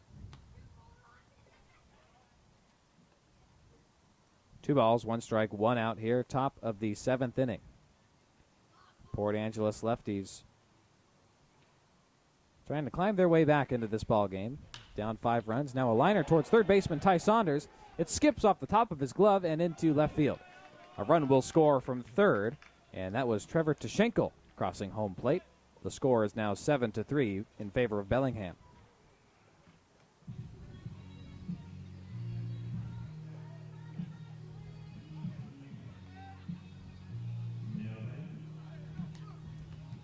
So head coach Adam Giesland walking out to the mound, and this may be the end of Will Armbruster's afternoon. He doesn't want to give it up, but he does. Not pleased with himself. So he makes the slow walk back to the dugout, and the Bells will have a new pitcher here in the top of the 7th. 2 runs given up by Armbruster. And we will tell you a little bit more about the pitcher coming in when we come back on your home for Bells baseball. 98.9 K-Bay and online at 989kbay.com. Acme Valley ice cream is distinguished by its robust flavor, taffy-like texture, and smooth mouthfeel finish that satisfies with every spoonful. Indulgent and delicious. This is full-strength ice cream, the way it was meant to be, handcrafted here in the Pacific Northwest. Share it with a friend or keep it all to yourself. Once you taste Acme Valley ice cream, you will never settle for less. We truly are, pound for pound, the best around.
Shea Thomas.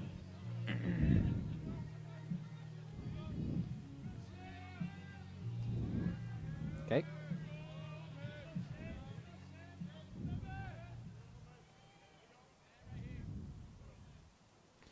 Perfect timing.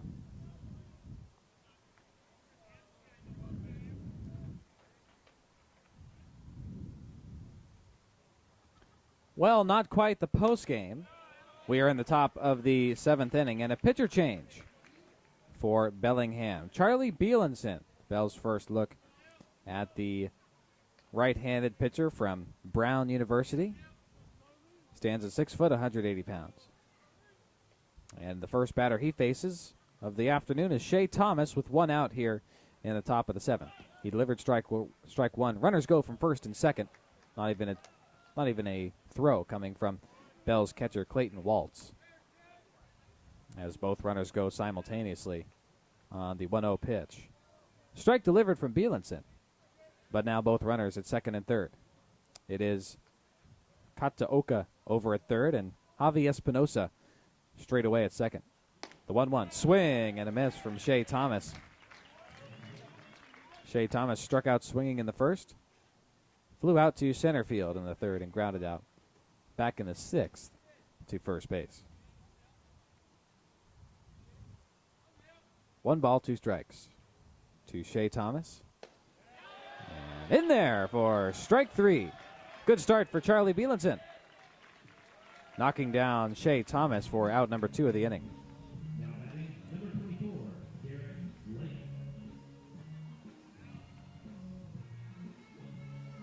Center fielder Garrett Lake, number 24, coming up next. For Port Angeles, left-handed batter.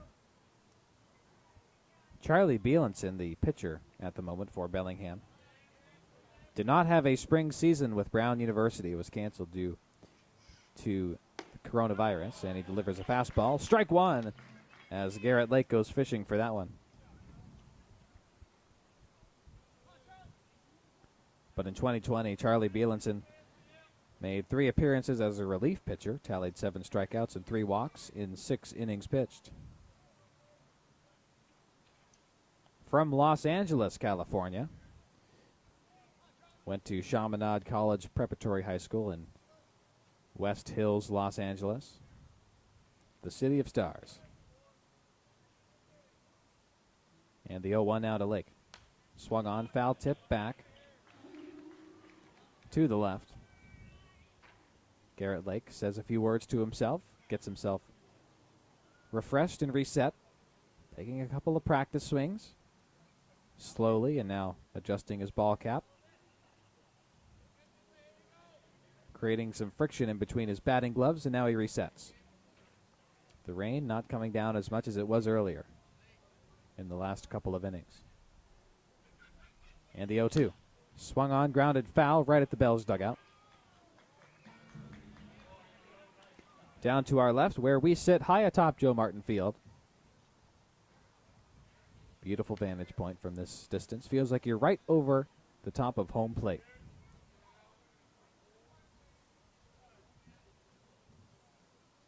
And so Garrett Lake faces an 0-2 count against right-handed pitcher Charlie Bielenson. Bielenson trying to get out of this jam. Runner on second, it's Javi Espinosa. And Bielenson walking towards the dugout after a fastball, but called a ball for ball 1. Some questionable calls here in the 6th and 7th inning. So Bielenson makes his way back to the top of the turf mound. His right foot behind the rubber. And leaning forward, taking a look for the sign from catcher Clayton Waltz. Takatu Kataoka on third. Now ball gets away from Waltz a little bit. And Bielenson comes in to cover for him just in case Kataoka came in from third. And some new baseballs are needed, so the umpire receives a couple from a member of the Bells dugout.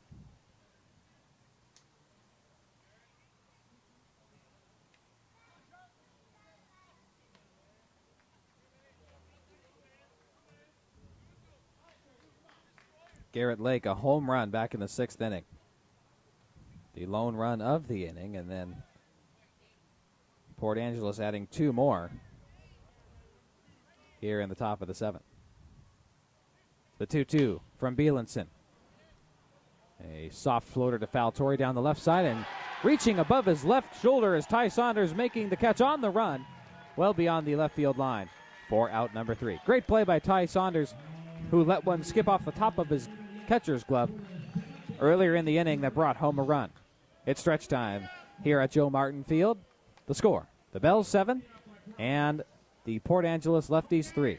Come back. We are going to the bottom of the 7th after this on the Bells Radio Network, 98.9 K-Bay and 98.9kbay.com. As a local wholesale bakery, Flax for Life is a proud sponsor of the Bellingham Bells. We produce allergy-friendly baked goods that are nutritious and delicious. We offer a variety of yummy treats that include muffins, brownies, cakes, granolas, and our new line of cookies. With flaxseed being the main ingredient in all of our products, you get a tasty treat made from clean ingredients that are loaded with fiber, omega-3s, and healthy protein. You can find us at your favorite local retailers or online at flaxforlife.net. Go Bells! Great futures start here. Serving 360 kids per day. Supporting academic success. 102,200 meals and snacks served in 2020. Supporting healthy lifestyles. Help us launch great futures by making a gift today at whatcomclubs.org.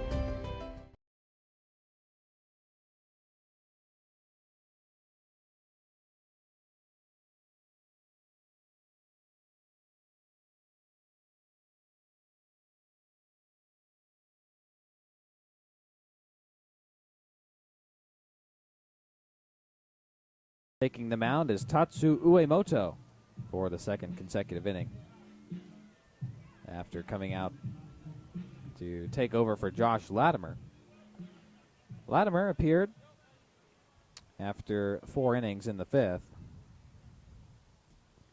And now Uemoto delivers the first pitch to Dylan Joyce, cranks one into left field grass, which would typically be filled with fans, and it was on Friday night. And now a couple of runners going after that one.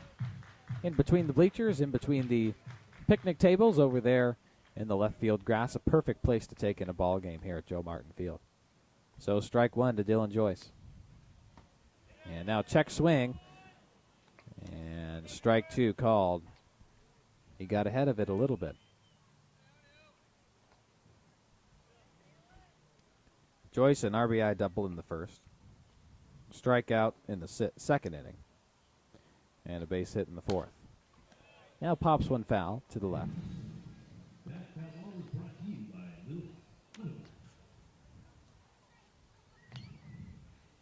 Doesn't appear to be any rain at the moment, but gray and misty looking skies above Joe Martin Field and the Seaholm Arboretum. Seaholm Hill as the backdrop for Joe Martin. Encompassed by a light layer of fog as the vibrant green evergreen trees aren't popping through as much. Beautiful setting here at Joe Martin Field.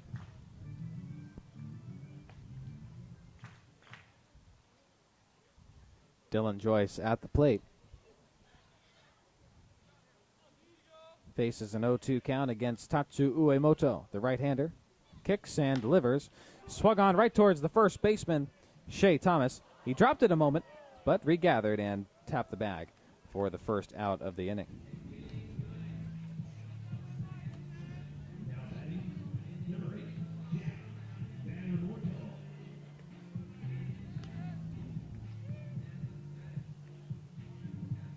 Now Jack Van Remortel in his Bells debut. And what a debut it has been. A 2-run home run back in the first, a single in the 3rd to lead it off, and then he grounded into a double play in the 4th. Moore flew out into a double play. Now swings at the first offering from Uemoto. Fouled back and into the catcher, Nathan Chong.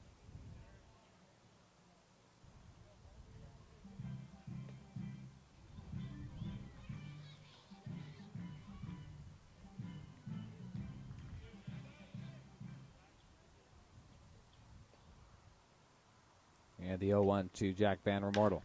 Lined right at shortstop, Javi Espinosa. He made one lunging step to his right and made the grab with his left hand at the shortstop position for out number 2.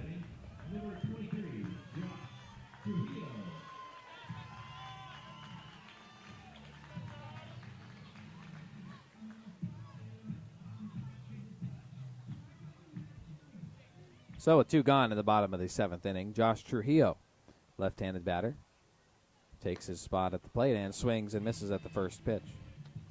Slider down and inside for strike 1. 2 gone, nobody on base for the Bellingham Bells here in the bottom of the 7th, trying to hang on after giving up 3 runs in the past 2 innings. And a slow curveball falls into the zone for strike 2. The count now 2-0, or 0-2 to Josh Trujillo. Swung on in a slow grounder towards third baseman. Could Trujillo get there? He does. Base hit, the throw not in time from Coleman Schmidt to Shea Thomas at third base, and with the moisture on the turf, that slowed the ground ball up just enough for Josh Trujillo to get to first. And with the base hit, 2 outs, I'm going to bring up Ty Saunders. Cranked a 3-run home run back in the 3rd.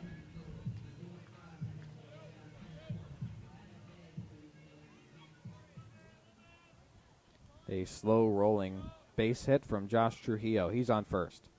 And now Ty Saunders, switch hitter batting left. Runner goes from first. The throw from the catcher. Sliding in is Trujillo. And the throw way off the mark for shortstop Javi Espinosa. And backing him up was Ricardo Amavisca. And had that ball gotten away, Josh Trujillo could have been on his way to third, but he stands up at second at the moment.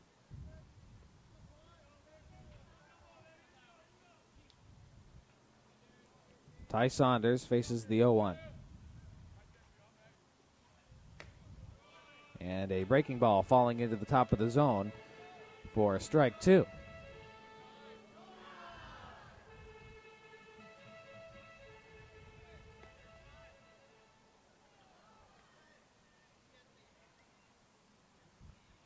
And the 2-strike pitch to Ty Saunders.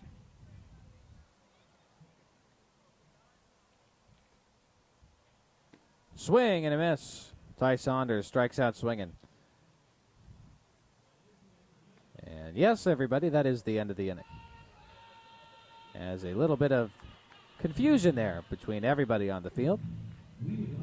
And we are through 7. Ty Saunders strikes out swinging, and the Bells strand 1 runner at second base. That was Josh Trujillo. But your Bellingham Bells have a 7-3 lead. And to the top of the 8th we go. Charlie Bielenson back on the mound for the Bells when we come back on 98.9 K-Bay and online at 989kbay.com.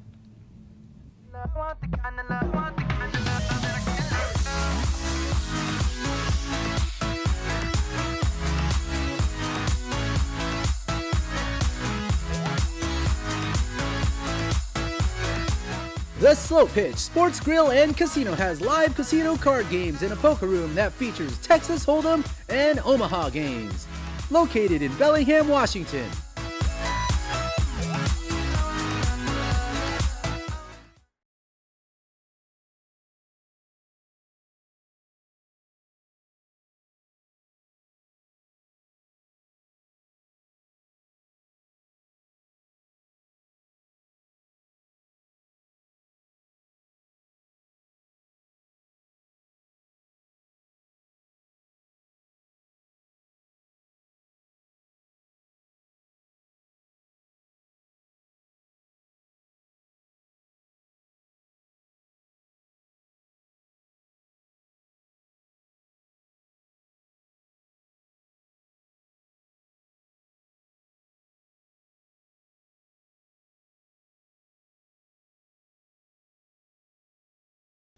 Port Angeles only able to come up with 3 runs so far this afternoon, and they trail the Bells 7 runs to 3. First offering from Bielenson, fouled straight back and beyond the press box here at Joe Martin Field.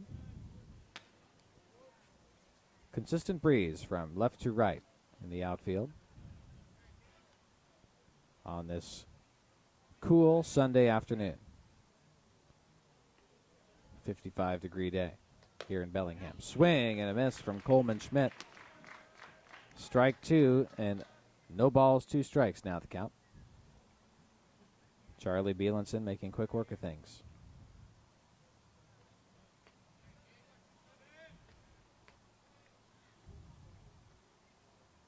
And the 0-2 now. Down and in the dirt to Coleman Schmidt.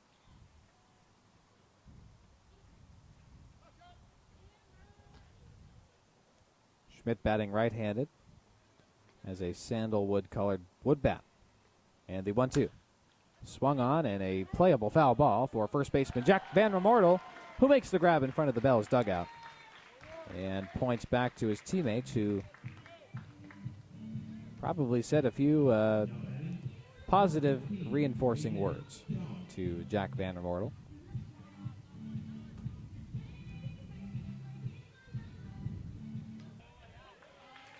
And so Nathan Chong, the right-handed batter, up to bat next, takes strike one. And Bielenson kicks, delivers outside, down and away from the right-handed batting Nathan Chong. Chong walked his first 2 at-bats and grounded out in the 6th inning. Now he lines one, a grounder to Ty Saunders at third. Over to first, Jack Van Remortel makes the grab for out number 2.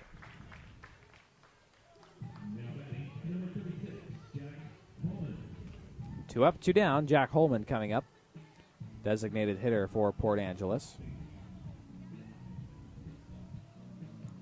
Wears number 36.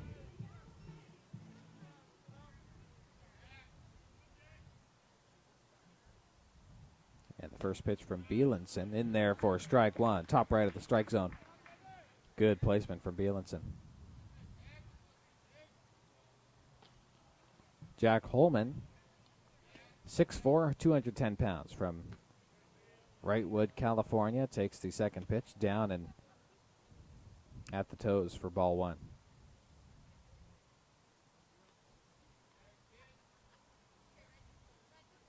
Now the 1-1. Way outside from Bielenson. Adjust his cap after that one. And taking a deep inhale and exhale on the mound.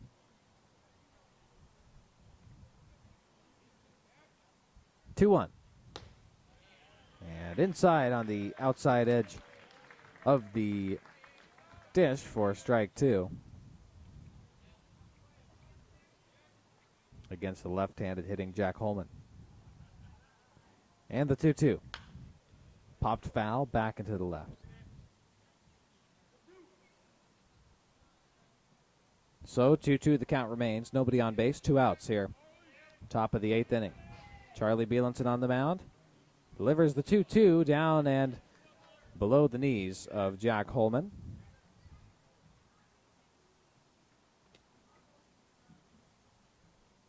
For ball 3. 3-2. Full count now. Nobody on, 2 outs. Bells ahead by 4 runs. Top of the 8th inning. Bielenson takes a deep breath. Now delivers a slider way outside. High and away. So he walks Jack Holman with 2 outs. Now batting, number 19, Trevor DeJinko.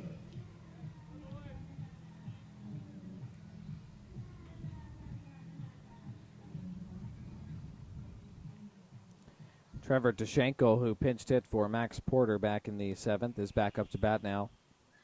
Here in the top of the 8th. Runner on first. That's Jack Holman, and first pitch down and away for ball 1.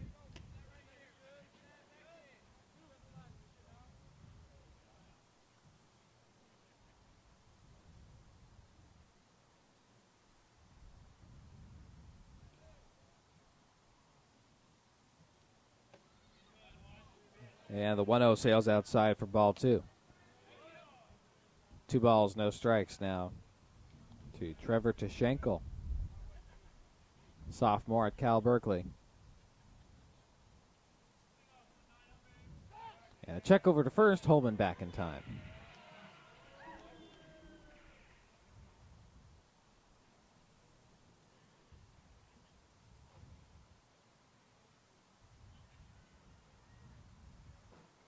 And the 2-0.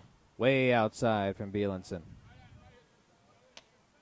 And now Bielenson in the hole, 3-0.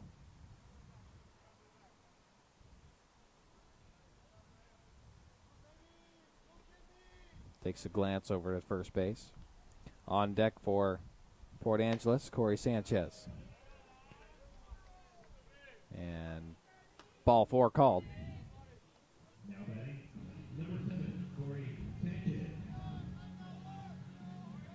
Against Trevor Tashenko. 2 outs, 2 runners on the bags for Port Angeles. Down by 4. And Adam Giesland calls time as he makes his way out to the mound.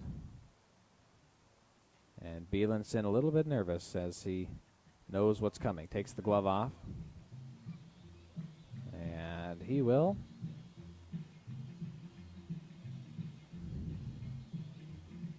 discuss with Adam Giesland a little bit. But not hand over the baseball. So Charlie Bielenson remains on the mound.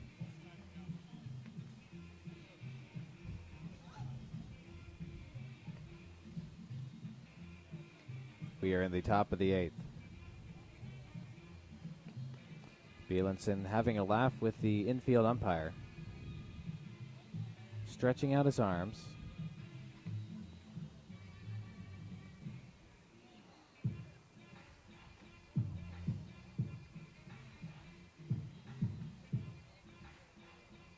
After giving up a 4-pitch row from Bielenson.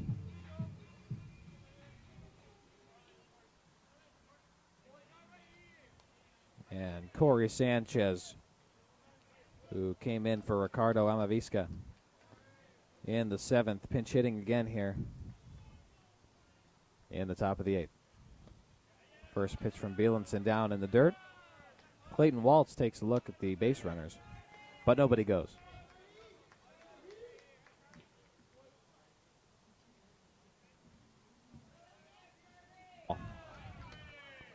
That looked pretty good, but called a ball. Charlie Bielenson saying, "What?" to the home plate umpire. As was everybody in attendance and on the Bells dugout. So Bielenson has to reset and deliver the 2-0. This time just maybe a little bit of a makeup call for the last one. 2 balls, 1 strike. Charlie Bielenson in third. And that ball was in the dirt. A little bit of a wild pitch from Charlie Bielenson.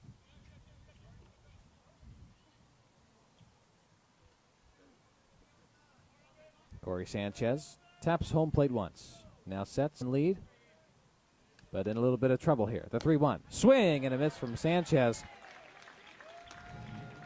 And we'll see if that gives Charlie Bielenson the energy to deliver another fastball. Sanchez, another single tap on home plate. And now the full count delivery from Charlie Bielenson.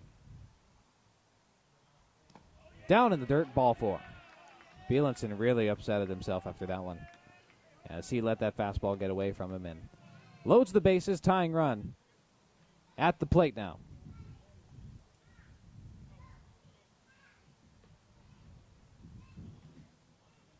Baseball from Charlie Bielenson. He's got a smile on his face. And as the new pitcher takes the mound, we will figure out who that is for you as he warms up on your home for Bells Baseball, 98.9 K-Bay, and online at 989kbay.com. Acme Valley ice cream is distinguished by its robust flavor, taffy-like texture, and smooth mouthfeel finish that satisfies with every spoonful. Indulgent and delicious. This is full-strength ice cream, the way it was meant to be, handcrafted here in the Pacific Northwest. Share it with a friend or keep it all to yourself. Once you taste Acme Valley ice cream, you will never settle for less. We truly are, pound for pound, the best around. As a local wholesale bakery, Flax for Life is a proud sponsor of the Bellingham Bells. We produce allergy-friendly baked goods that are nutritious and delicious. We offer a variety of yummy treats that include muffins, brownies, cakes, granolas, and our new line of cookies. With flaxseed being the main ingredient in all of our products, you get a tasty treat made from clean ingredients that are loaded with fiber, omega-3s, and healthy protein. You can find us at your favorite local retailer.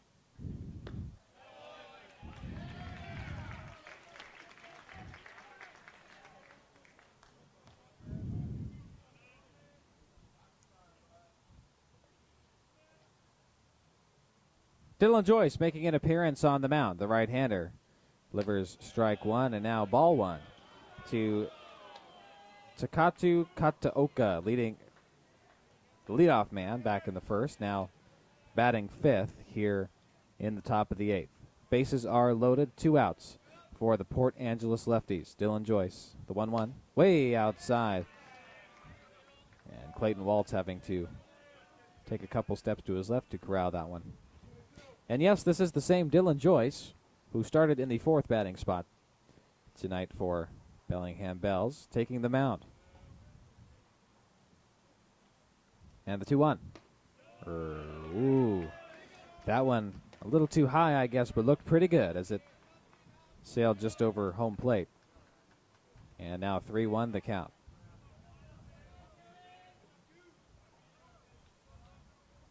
Bases are loaded. Top of the eighth, 2 outs. Bells with a 4-run lead. Swung on, fouled to the left. Out of play. Dylan Joyce pitched 11 2/3 innings this spring with the University of Puget Sound. Posted a .386 ERA in 43 at-bats against. Now a full count with 2 outs, bases loaded. Top of the eighth. Joyce sets, kicks, and deals. Swung on, fouled back, and out of play again.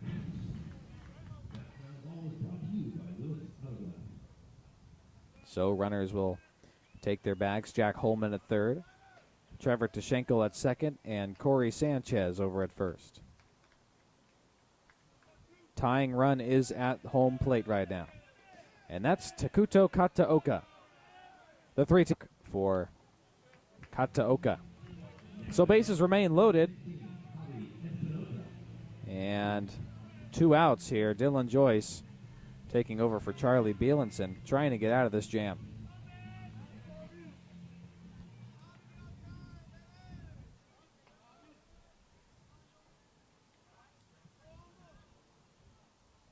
From second, he'll be safe. Throw way off the mark from center field. Josh Trujillo, it's at the back. And now, so that was Javi Espinosa with a single that scored 2 runs, or a double that scored 2 runs, excuse me. 2 RBI double for Javi Espinosa.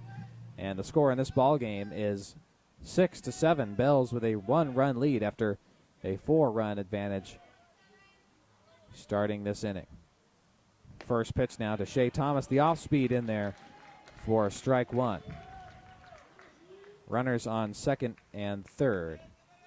It is Espinosa at second and Taku Kataoka over at third base.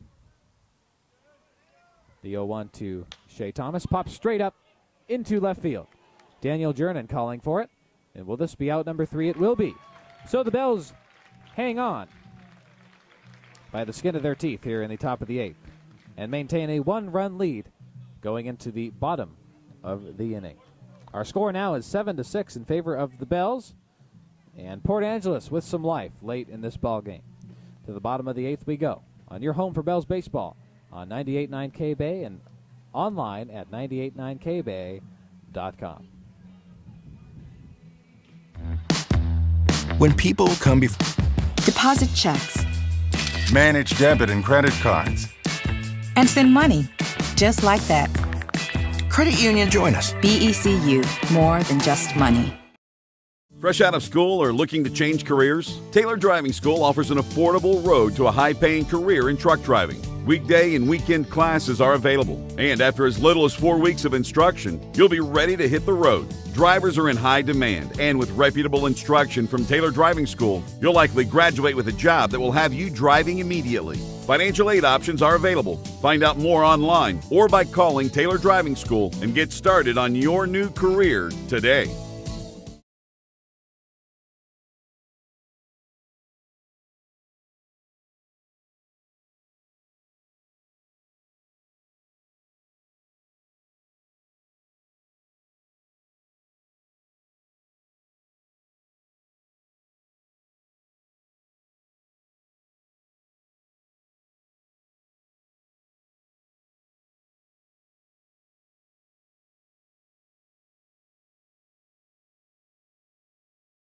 Is the jersey number. So we will step aside real briefly and come back on your Bells Baseball Radio Network.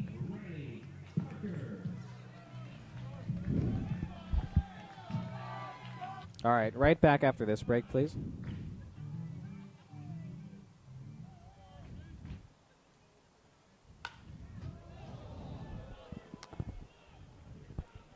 Thank you, Guy.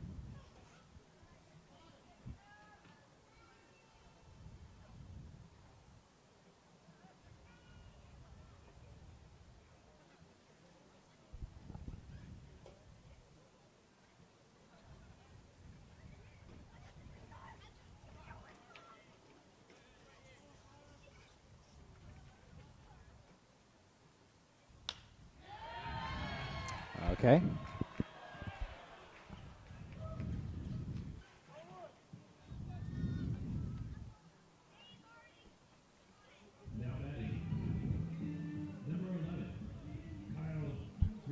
Well, to lead off the bottom of the 8th inning was Riley Parker, and he flew out to center field on an 0-2 count. So, and now another line drive to deep left field. That one hit pretty well, way back at the wall, and that's going to land in the warning track. And Max Porter gathers and delivers to Javi Espinosa at shortstop. A double from Clayton Waltz. How about that? And with one out here in the bottom of the 8th, Clayton Waltz gets the offense going for Bellingham after giving up 3 runs in the top of the inning. The score 7-6 in favor of the Bells. And right now,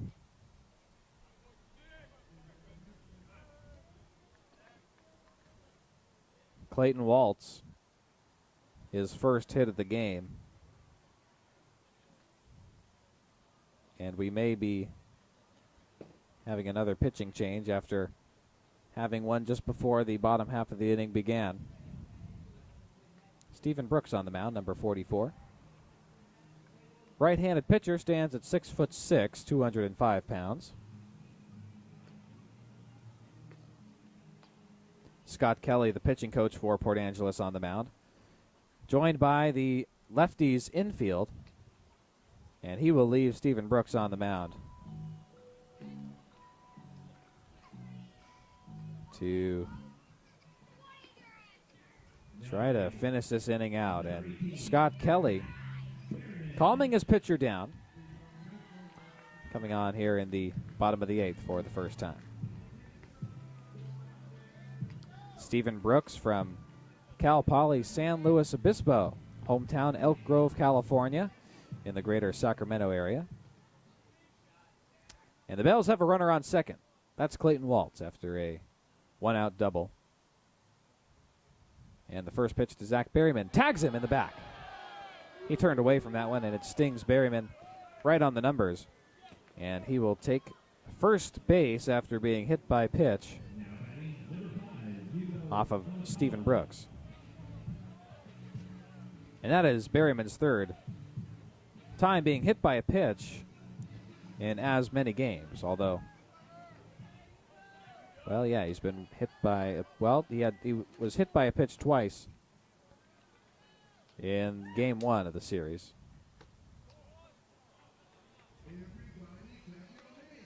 Well, maybe it's just his second time.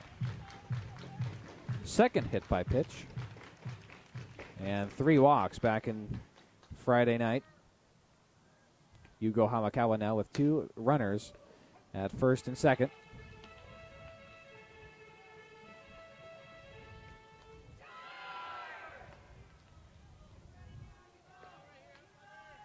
Yugo Hamakawa, a double back in the 6th.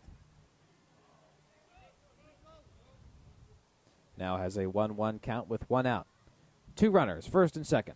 Swing and a miss from Hamakawa.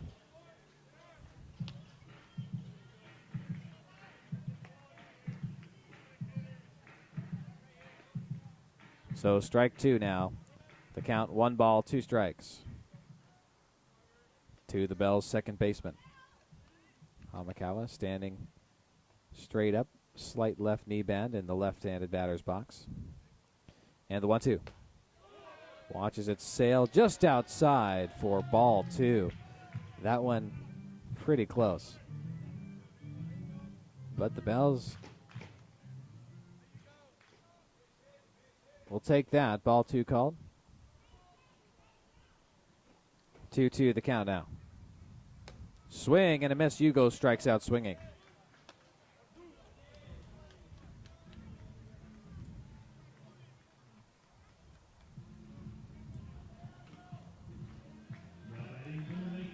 So with 2 outs here in the bottom of the 8th, Bells with a 1-run lead and 2 runners on.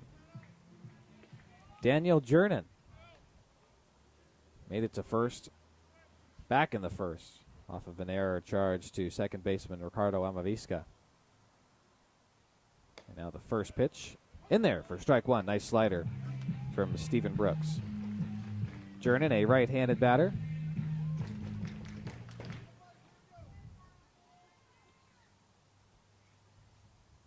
And the 0-1. Brooks kicks and delivers.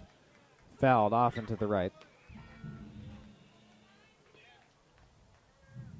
Brooks walking confidently back to the mound. And he's got an 0-2 count against Daniel Jernan. Nice curveball down and in the dirt. And they're going to say Jernan got a piece of it. And so the catcher, Nathan Chong, tags the chest of Jernan, and he walks back to the dugout, out number 3. And we are through 8 innings. Bells with a ball game or get ahead here in Bellingham. The final game of 3 games this weekend. And we will come back with the finale of this weekend series for you right here on your home for Bells Baseball. 98.9 K-Bay or online at 989kbay.com.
We're in the top of the 9th here at the Hagen Diamond at Joe Martin Field. Dylan Joyce takes the mound again after coming in top of the 8th inning, getting the Bells somewhat out of a jam. But the Port Angeles Lefties putting up 3 runs last inning, and now a pop-up to right field. Zach Berryman going back. He's at the wall on the track, jumping up. He makes the grab. Oh, no. He didn't make the grab. His glove looked like he had caught that, and he did not. That is a home run for Garrett Lake, a leadoff home run. He stomps on home plate, and he ties this ball game at 7 apiece. I thought Zach Berryman had leaped to the top of the right field wall and made the catch with his left hand, but he did not. Garrett Lake's second home run of the game. And this ball game is tied 7-7.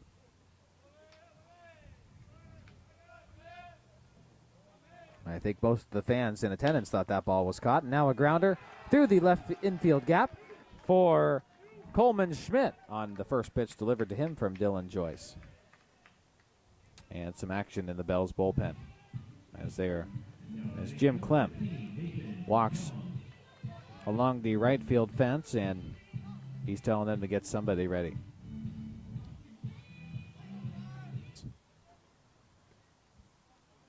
Leadoff home run for Garrett Lake tied this ball game in the top of the 9th inning. That's where we are now. And the ball gets away from Clayton Waltz off the first pitch from Joyce. It's got stars and stripes. It's red, white, and blue. Ball 1 delivered from Joyce to Nathan Chong. Next pitch down in the dirt. And they're trying to kill as much time as they can for the Bells bullpen to get warm here.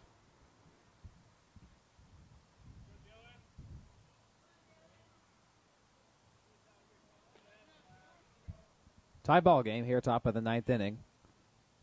Bellingham with a 7-1 lead for most of this game. Swing and a miss. Good pitch from Dylan Joyce. A fastball right down the middle. Now 2 balls and 1 strike to Nathan Chong.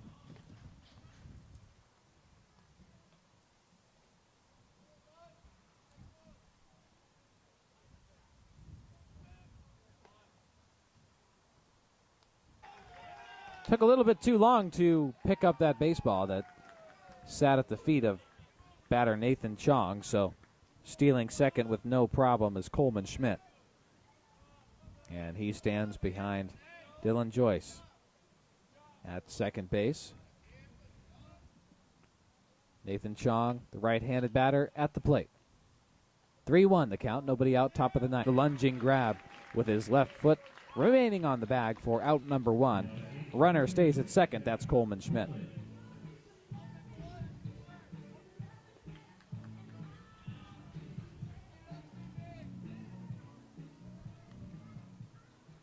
Jack Holman, designated hitter tonight for Port Angeles. Up at the plate now. Where's number 36? Left-handed batter against right-handed pitching Dylan Joyce. He kicks and fires. Swing and a miss from Holman. Good pitch from Joyce. Trying to get out of this top half of the inning after a leadoff home run given up to Garrett Lake to tie this ball game at 7.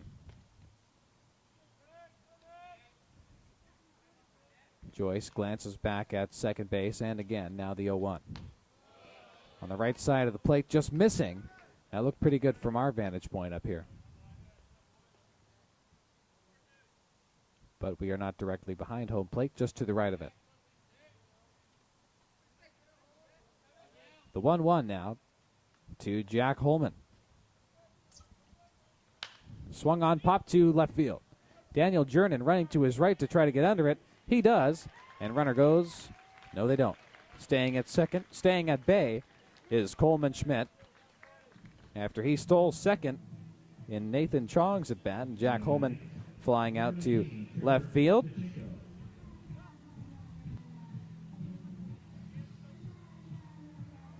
So, with 2 outs, 1 runner on, Trevor Tashenko, the man who was in the number 1 batting spot last night and on Friday night, steps up to the plate.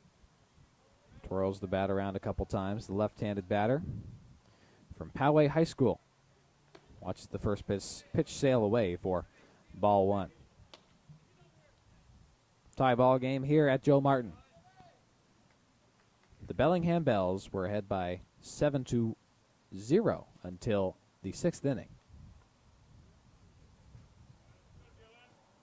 And it has been all lefties since then. The 0-1 now to Tashenko.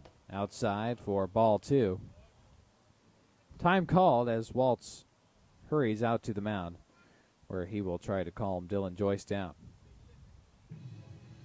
Just a few words. Now he's on his way back to the catcher's position.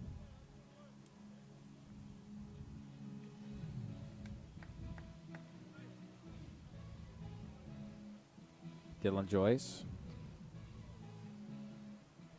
resetting on the mound, and the umpire comes back behind the catcher.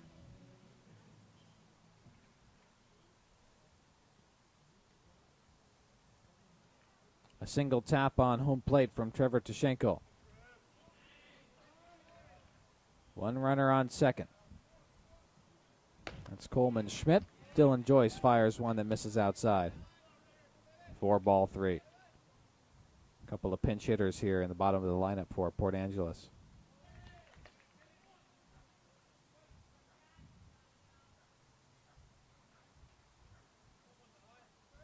Three and one the count now to Tashenko.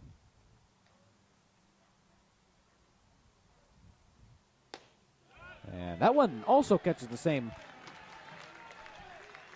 corner of the strike zone, outside to the right from the left-handed hitting Trevor Tashenko.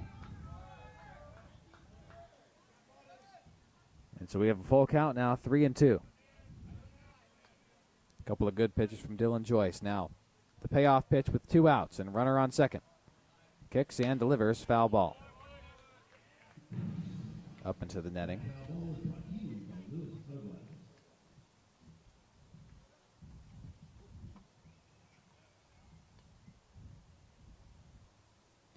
Trevor Tashenko, no action in the spring of 2021 for Cal.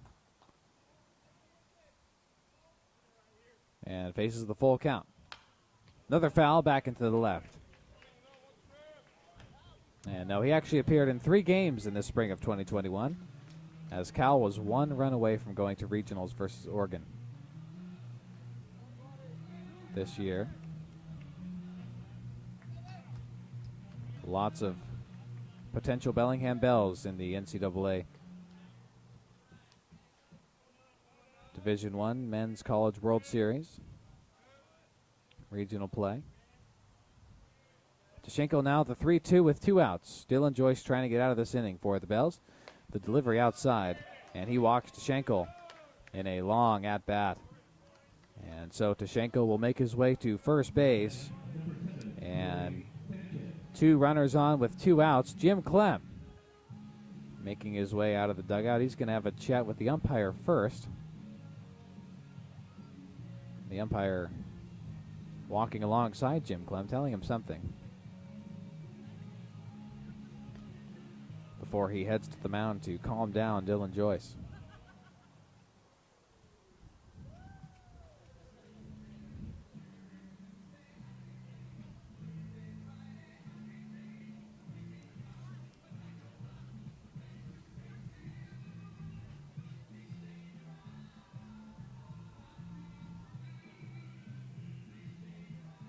So Jim Clem and his calming presence out on the mound with Dylan Joyce and Clayton Waltz. Pitcher-catcher duo as the Bells infield and outfield remain stagnant and maybe even a little bit shocked after the Bells were leading by 7-0 after 3 innings of play. And Port Angeles got their first run in the 6th inning, home run off of the bat of Garrett Lake. Lefties would add 2 more in the top of the 7th with an RBI single from Takuto Kataoka and an RBI single from Javi Espinosa. And then another single home run in the top of the 9th from Garrett Lake. Tying this ball game at 7. Now Corey Sanchez, bottom of the order, pinch hitting for Ricardo Amavisca. First pitch from Dylan Joyce in there for strike 1. Fastball on the outer edge of the plate.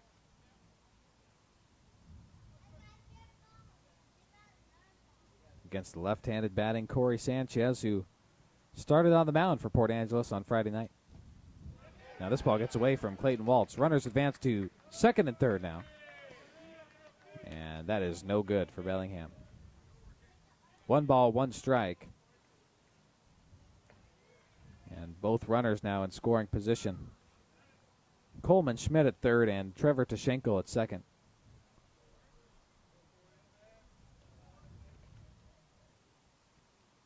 One with 2 outs. Dylan Joyce, the right-handed pitcher, sets. Kicks and fires. And in there for strike 2 on the outer edge of the plate again.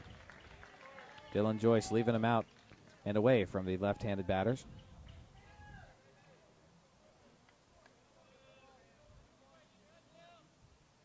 And now 1 ball and 2 strikes with 2 outs here in the top of the ninth. Dylan Joyce. The pitch. Tried to get him swinging again, but Sanchez didn't bite at that fastball down in the way. Outside of the zone for ball. Waiting the 2-2 delivery. Joyce deals, and that one's outside. And that's been the favorable location for Joyce today, as everybody in the grandstand and bleachers and Bell's dugout thought that was a strike. Ball 3 called, and full count now. Dylan Joyce against left-handed batting Corey Sanchez. And a walk. Joyce misses outside. Just barely. He's been targeting the outer portion of the zone against the lefties, and he misfires on a 3-2 count again. And Giesland, Bell's head coach, making a slow walk out to the mound. It might be time to get a pitching change, and we will have one here on your home for Bell's baseball, 98.9 K-Bay and 98.9KBay.com.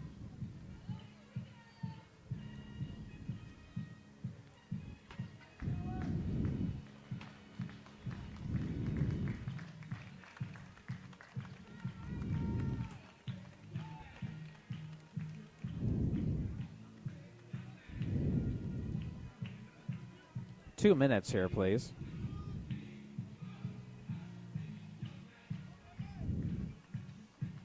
Thank you.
High ball game, 7 runs apiece, and we are at the top of the order for Port Angeles. Takuto Kataoka, number 9. He has had a base hit in the 5th, an RBI single in the 7th, and an RBI walk in the 8th. And in relief here for Dylan Joyce is Ryan Bytel from the University of British Columbia. Came in on Friday night for the 9th inning and faced 4 batters. Struck out the first one, and he fires a fastball down and in the dirt, shrugs it off. And so 1 ball and no strikes to Kataoka. And the 1-0 swung on right at Bytel, and he got his glove on it, tosses it over to Van Remortel at first, and that'll do it for the top of the 9th. We go to the bottom, tied 7-7, and the Bells. Dylan Joyce, the man who was on the mound in the 8th and the 9th, will lead things off, followed by Jack Van Remortel and Josh Trujillo coming up in the bottom of the 9th to try to take back the lead and get the victory here against Port Angeles in what is a suspenseful series finale this weekend here at Joe Martin Field. Don't go anywhere. You're listening to Bells Baseball on 98.9 K-Bay and online at 989kbay.com.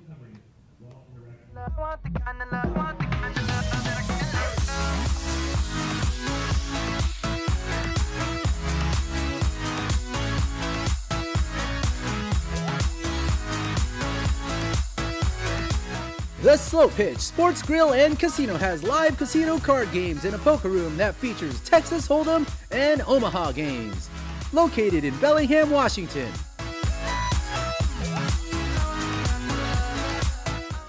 Great futures start here. Serving 360 kids per day. Supporting academic success. 102,200 meals and snacks served in 2020. Supporting healthy lifestyles. Help us launch great. As a local wholesale bakery, Flax for Life is a proud sponsor of the Bellingham Bells. We produce allergy-friendly baked goods that are nutritious and delicious.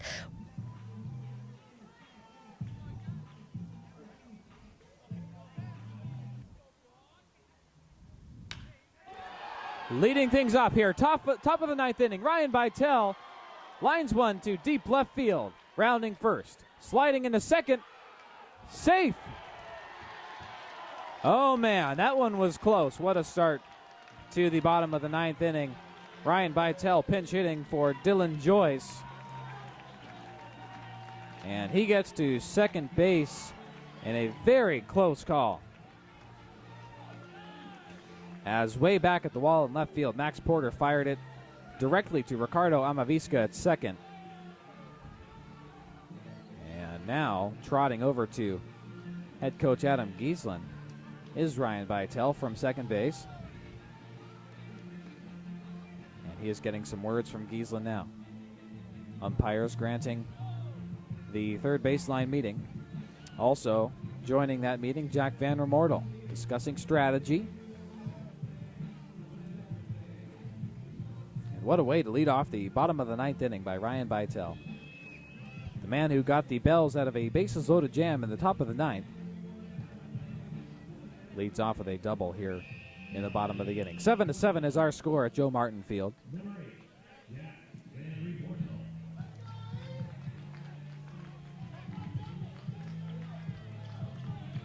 And the winning run at second base right now. Jack Van Remortel launched the first home run for the Bellingham Bells of the 2021 season back in the first inning.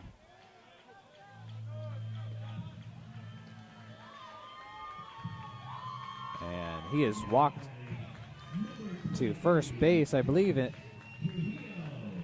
intentionally.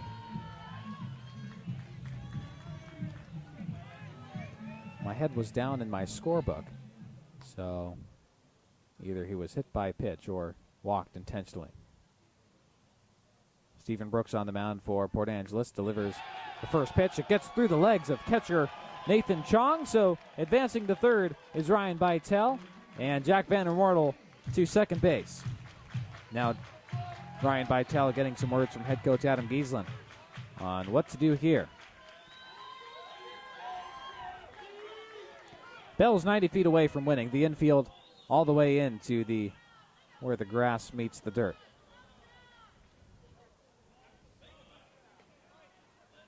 Hoping for a ground ball, but now the infield coming to the mound to visit Stephen Brooks. And he will give the ball to Matt Acker. Manager, coach, everything for Port Angeles. He's on the mound now. And we got a pitching change here in the bottom of the ninth. Bells 90 feet away, nobody out. Runners on second and third.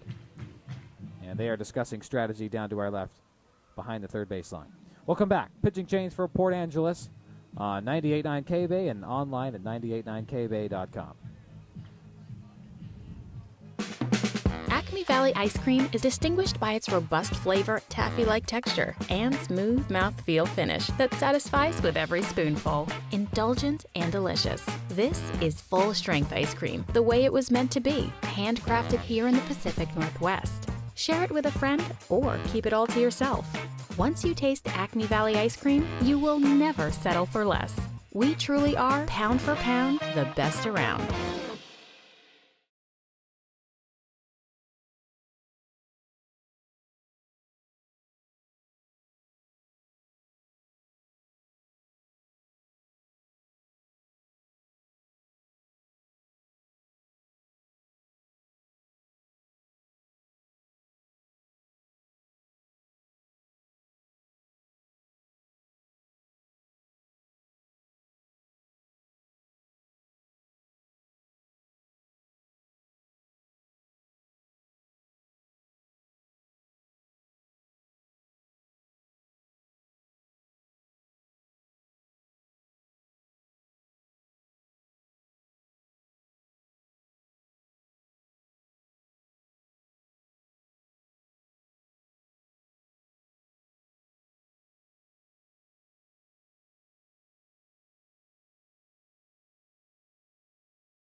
All right. Yeah, send right after this.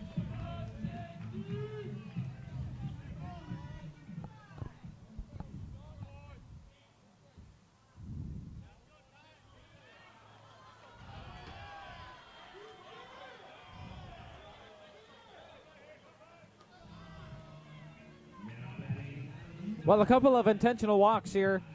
Another one to Josh Trujillo, who followed Jack Van Remortel, who was also intentionally walked, and now the bases are loaded after Ryan Bytel's leadoff double. In the bottom of the ninth, Bells and Port Angeles, the lefties, all tied up at 7 runs. Nobody out. Ty Saunders at the plate.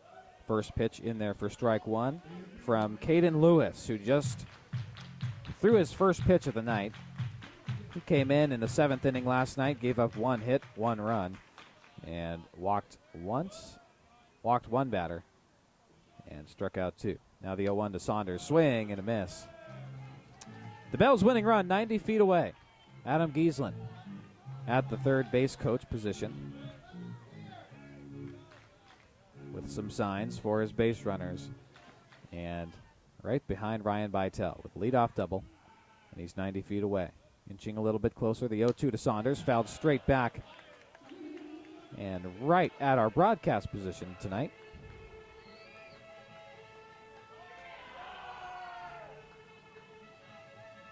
So Ty Saunders regrips the bat, takes a couple steps back, and now approaches the plate again. The 0-2, bases loaded, bottom of the ninth. Tie ball game. Right down the middle, Ty Saunders strikes out looking. Good pitch from Caden Lewis, a fastball that got Ty Saunders. Caden Lewis, the left-hander from Edmonds College, made 10 appearances this spring. None of them starts. Had a win-loss record of 1-1 in 23 2/3 innings pitched, and a 3.42 ERA. So Riley Parker now foul tips the first pitch back into the backstop.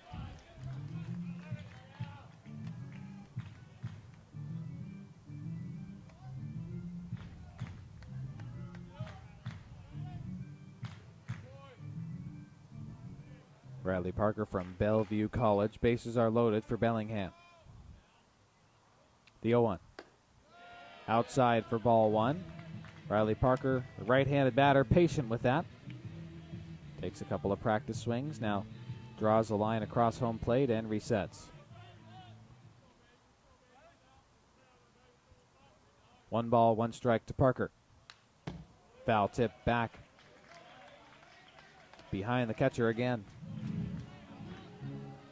For strike 2, and Caden Lewis 1 strike from getting the second out of the bottom half of the inning. Bells with 12 hits in this ball game. 7 runs. And now Riley Parker fouls one down the left base side. That one looked like it could have been fair.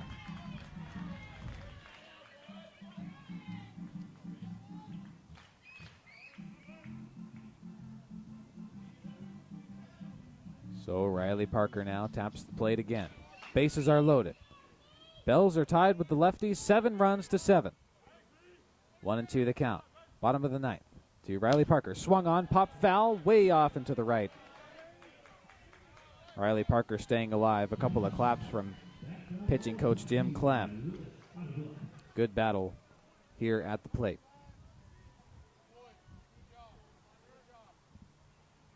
Riley Parker, number 15 for Bellingham, batting 8th. Bases loaded. 7-7 our score. The delivery. Swing and a miss. Caden Lewis gets Riley Parker for out number 2 of the bottom of the ninth. And bases are loaded after 2 intentional walks. And a double from Ryan Vitale to lead off the bottom of the ninth. Yeah, we are in the bottom of the order now. And Kyle Green pinch hitting for Clayton Waltz. First pitch. Right down the middle, strike 1.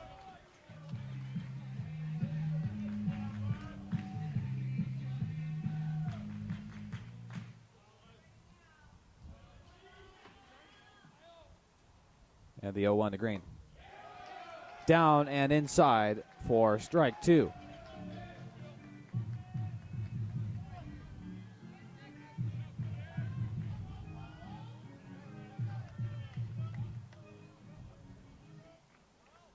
Caden Lewis has an 0-2 count against Kyle Green. Swing and a miss. Caden Lewis gets the Lefties out of a bases loaded jam in the bottom of the ninth in a tie ball game.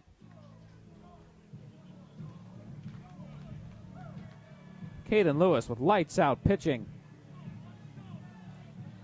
here in the bottom of the ninth. 3 consecutive strikeouts, and we will go into extras here at Joe Martin Field. Tie ball game, 7 runs each in the series finale between the Bellingham Bells and the Port Angeles Lefties. Ryan Vitale making his way back to the mound after coming on in the 9th inning. And we will be right back on your home for Bells baseball, 98.9 K-Bay, and online at 989kbay.com.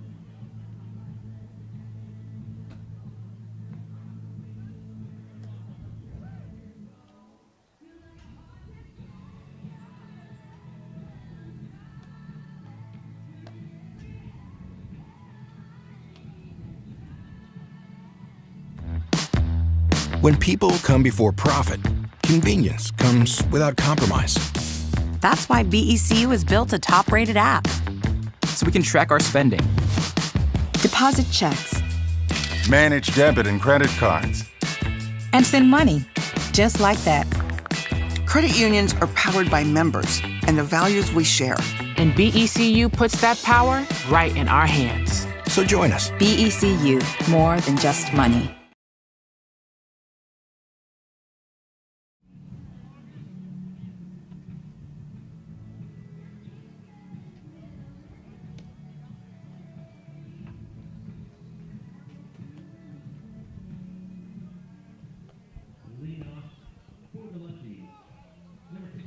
Leading off for the Port Angeles Lefties, number 16, Javi Espinosa.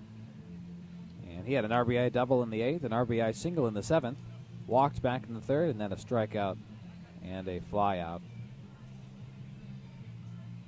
to left field. Ryan Vitale now in front of the pitcher's mound. where he will soon mount. But for the time being, talking to catcher Clayton Waltz, I believe.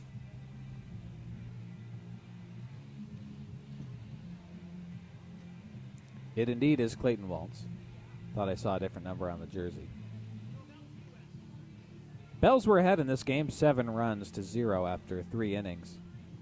And the Port Angeles Lefties added 1 run in the 6th off a solo home run shot from Garrett Lake. And they would go on to add 2 more runs off a couple of RBI singles in the 7th. And in the 8th inning, they would add 3 more runs with an RBI walk from Takuto Kataoka and an RBI double from Javi Espinosa back-to-back. And at that point, lefties were down by 1 run, and in the top of the 9th, Garrett Lake raked another home run over the right field wall and tied this ball game at 7 each. In the bottom of the 9th, lights out pitching from Caden Lewis after he came in for Stephen Brooks, and he struck out 3 in a row at the bottom of the inning. And now we are in extras. No man on second like the Major League rules. And Ryan Bytel back on the mound for Bellingham. First pitch catches the outside portion of the plate for strike 1. Javi Espinosa, the next man up for Port Angeles. Clayton Waltz at the plate. Catches that one right in the heart of the plate for strike 2. Good start to the top of the 10th for Ryan Bytel, the right-hander. The 0-2 swung on, cracked up the center infield gap, and gets all the way back to Josh Trujillo, base hit after being up 2-0 in the count. Javi Espinosa rips one right up the middle.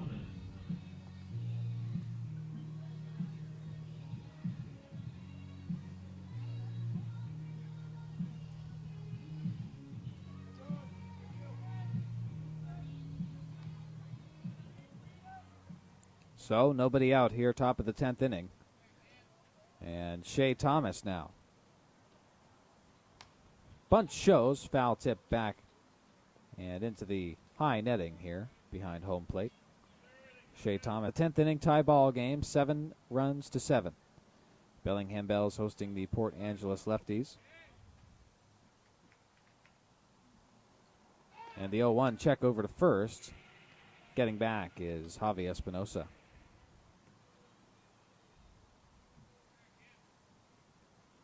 First game that requires extras this season in the 3rd game of the season. And bunt shows again. And ball 1 called on the bunt attempt. Runner on first, that's Javi Espinosa. Shea Thomas at the bat. And bunt shows, foul tip back.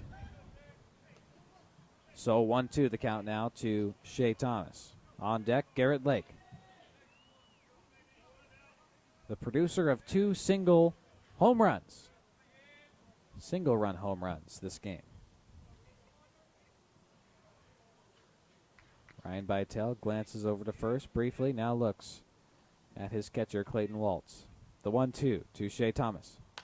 Swung on and fouled way off and to the right.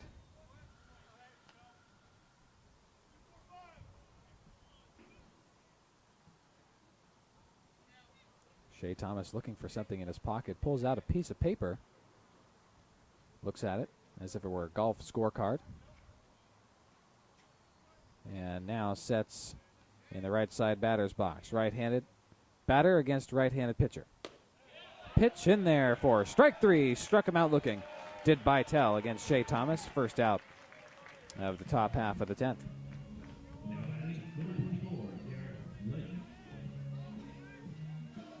So Garrett Lake, he's been feeling it tonight. 2 single-shot home runs for number 24 in black and orange for Port Angeles. Also pulls out a little piece of paper from his back pocket. A couple taps on home plate and twirls the bat around just a little bit. The left-hander stands in against the right-handed Bytel. Fires one outside, ball one.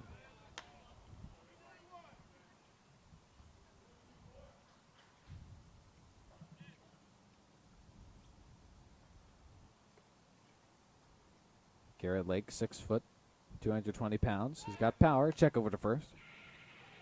From Bytel, getting back is Javi Espinosa. Lake attending Purdue Fort Wayne in Fort Wayne, Indiana. And here in the top of the 10th has a runner on first, one out. The 1-0. Outside again from Bytel.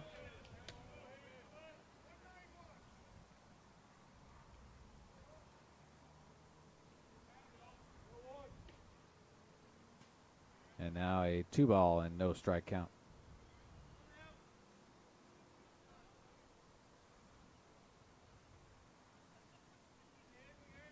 Bytel nods and kicks and delivers a rifled shot into deep right field. That one's out of here. A 2-run home run for Garrett Lake, his 3rd home run of the game. How do you like that kid? Round second, and he's passing third now, and he is on fire today, giving the Port Angeles Lefties a 2-run lead here in the top of the 10th. Impressive stuff from Garrett Lake. And a 2-run shot here, top of the 10th, gives the Port Angeles Lefties their first lead of the game.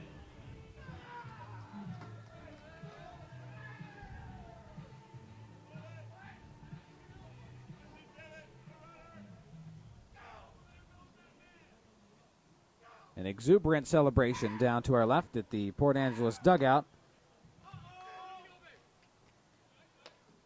as Port Angeles' Garrett Lake pulls one over the right field wall for his 3rd home run of the ball game. Silence in the stands here at Joe Martin as Ryan Bytel faces Coleman Schmidt, and he fouls one back. 1-1 the count now.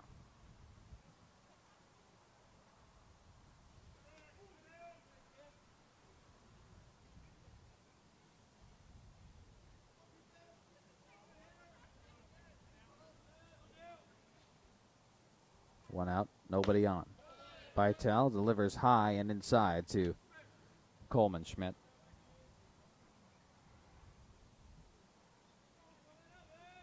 Takes half a practice swing, now reapproaches the plate.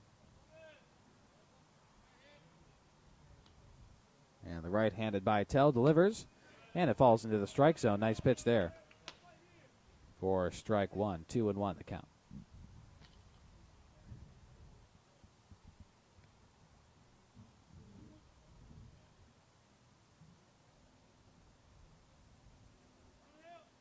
The 2-2 to Schmidt. Swung on line, fair down the left field line. It gets by Ty Saunders.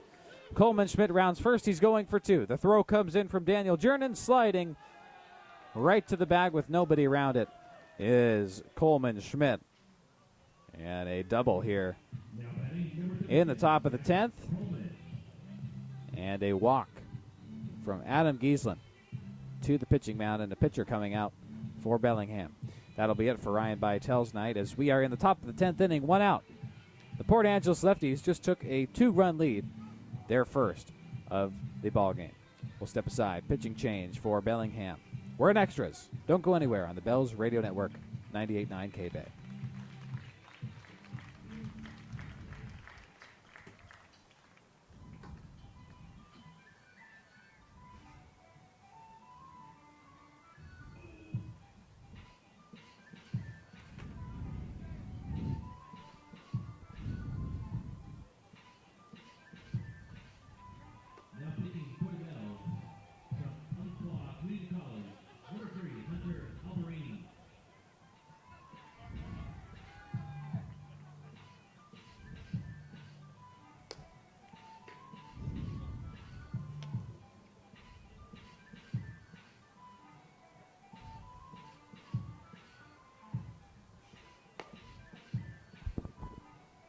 Can you give me an extra minute here?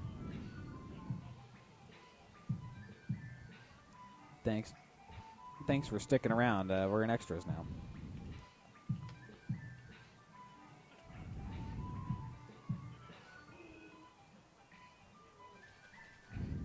Hey, yes, we are.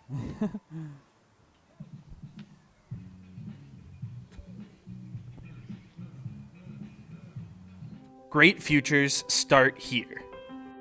Serving 360 kids per day. Supporting academic success. 102,200 meals and snacks served in 2020. Supporting healthy lifestyles. Help us launch great futures by making a gift today at whatcomclubs.org.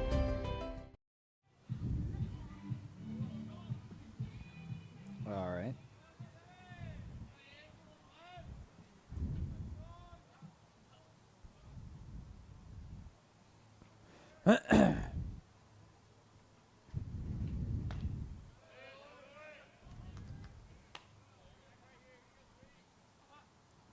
The new pitcher for the Bellingham Bells, Hunter Alberini. Right-handed pitcher from Umpqua College. Sophomore at Umpqua Community College. That's what I was trying to say. And he faces Nathan Chong. First batter, ball gets away from the catcher Clayton Waltz, and runner advances to third. That's Coleman Schmidt after he got on board with a double just a batter ago. Hunter Alberini from Las Vegas, Nevada, went to Centennial High School, the same high school that today's starter for Bellingham, Zach Simon, graduated from. And ball 3 delivered by Hunter Alberini. 3-0 the count now to Nathan Chong. Only one out here, top of the 10th inning. The 3-0. Caught the inside of the plate. Good pitch there from Alberini, strike one. Right-handed batter Nathan Chong stands in, the 3-1. Swung on, driven right at second baseman Yugo Hamakawa. A pump fake over to third to keep Coleman Schmidt at bay, but out number 2 on the board for the Bells after that great catch from Yugo Hamakawa. That was a hot liner right at number 5 over there. Yugo Hamakawa, the second baseman. And now with 2 outs, Jack Holman coming up, the designated hitter tonight for the Lefties. First pitch, Alberini, check swing, and strike one called. As that one was in the dirt, but Holman went on that one.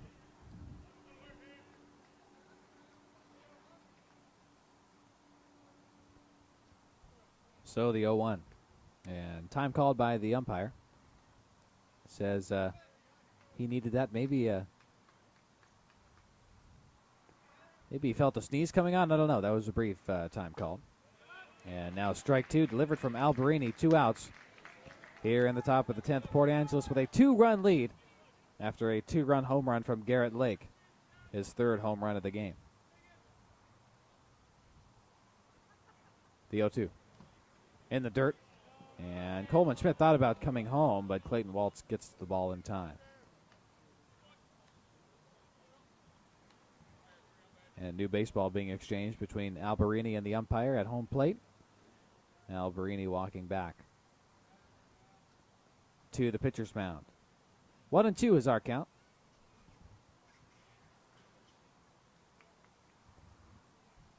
And Alberini takes the mound, wearing number 3 for the Bellingham Bells. And wants to get out of this inning. Runner at third base, it's Coleman Schmidt, the 0-2. High and outside, it was a 1-2. Now 2-2 the count.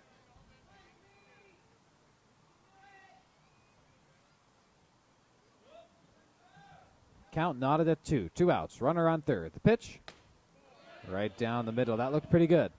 But ball 3 called as it was a little bit down low, I guess. And Coleman Schmidt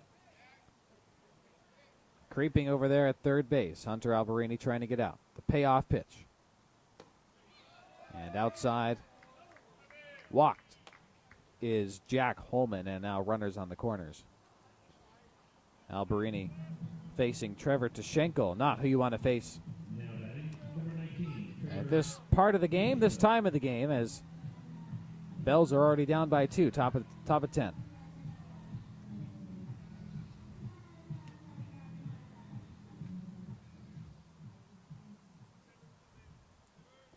Full count walk to Jack Holman, and now he takes first. Coleman Schmidt at third. First pitch to Tashenko. Down and away from the left-handed batter for ball 1. Right-handed pitcher, the 1-0. In there for strike 1.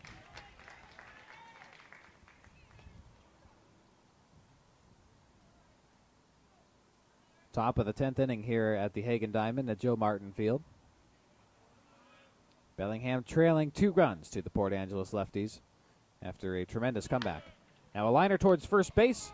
Jack Van Mortel gets in front of it, and that one looked like it rolled foul. It did. And they will try it again. So 1-2 the count to Trevor Tashenko. Runners at the corners. The Lefties with a 2-run lead. Tashenko approaching home plate. Taps the dirt, now the plate. And twirls his backwards. The left-handed batter steps in. Right-handed pitcher Alberini, the 1-2. High and outside for ball 2. Runner goes from first, and a little bit of an unusual steal there as Clayton Waltz didn't fire at third or second. And taking second with ease is Jack Holman. And I don't think Clayton Waltz wanted to risk having that throw being off the mark. 2-2 the count to Trevor Tashenko. And now a full count as that slider misses just outside and away from Tashenko.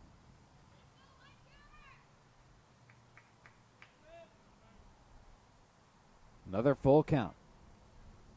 2 outs. Runners at second and third for Port Angeles, threatening to add even more runs here in the top of the 10th. 2-run home run earlier gave the Lefties the lead. And now ball 4 in the dirt. Alberini walks Trevor Tashenko to first.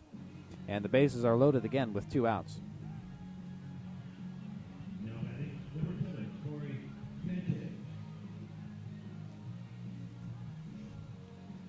That is the 4th time the Bells have walked somebody on a full count in the last 2 innings. And now Hunter Alberini getting a visit on the mound from his catcher and first baseman, Jack Van Mortel. All the Bells need is 1 run to send it to the bottom of the 10th and try to come back here in extras.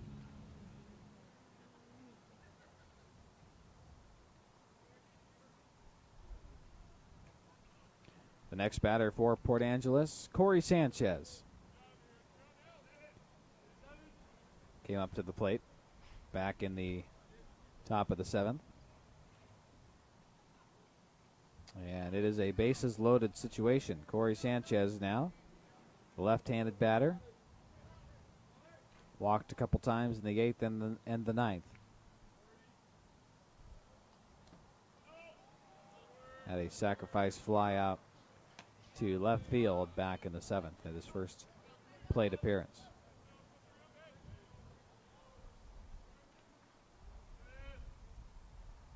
First pitch a ball, and now Sanchez watches the fastball catch the outside edge of the plate for strike 1.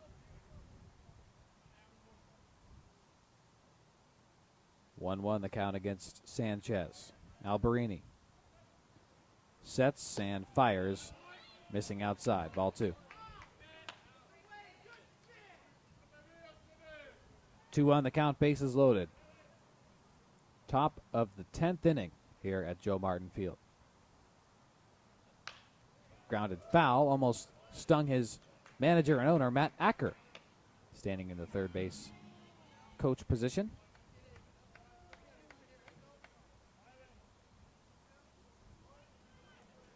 He had to jump out of the way of that stinger down the left field line. The 2-2. Slider falling in, and Sanchez took about a half swing at that one, fouled it back into the netting.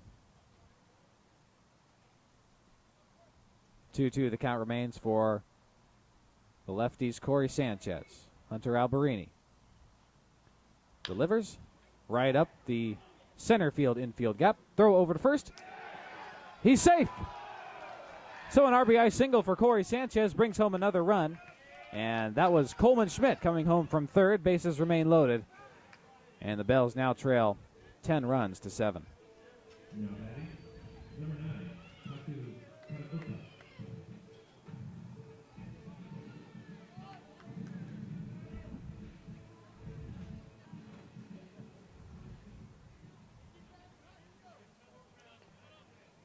So we go to the 8th batter of the 10th inning. Takuto Takaoka. And the first pitch from Alberini in there for strike one. Bases remain loaded. Bells down by 3 runs here, top of the 10th inning.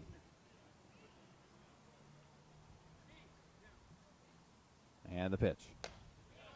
In there for strike two. Good stuff from Hunter Alberini. The curveball caught the bottom portion of the strike zone. No balls, 2 strikes. In the dirt now. And off the chest protection of Clayton Waltz, the catcher, keeping all the runners on the bases. And ball 1 to Kataoka.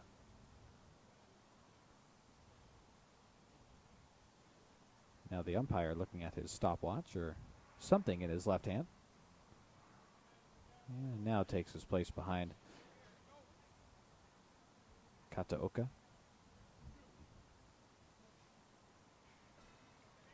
2-1 the count now. Bases loaded. Swing and a miss. Relief for Hunter Alberini as he charges towards the Bells dugout, but not after giving up 3 runs to Port Angeles. The Bells are down, but not out of it. To the bottom of the 10th we go. 10-7 is our score. Port Angeles leading Bellingham here at Joe Martin Field. You're listening to Bells Baseball on 98.9 K-Bay and online at 989kbay.com.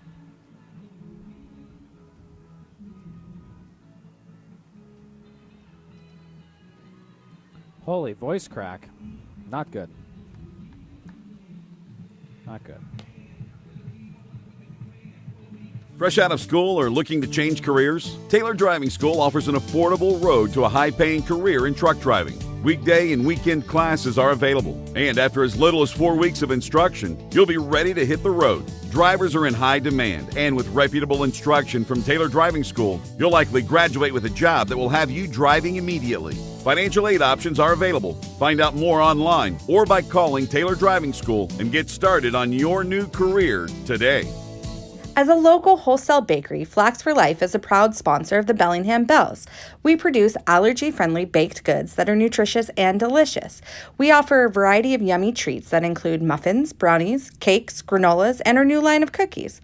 With flaxseed being the main ingredient in all of our products, you get a tasty treat made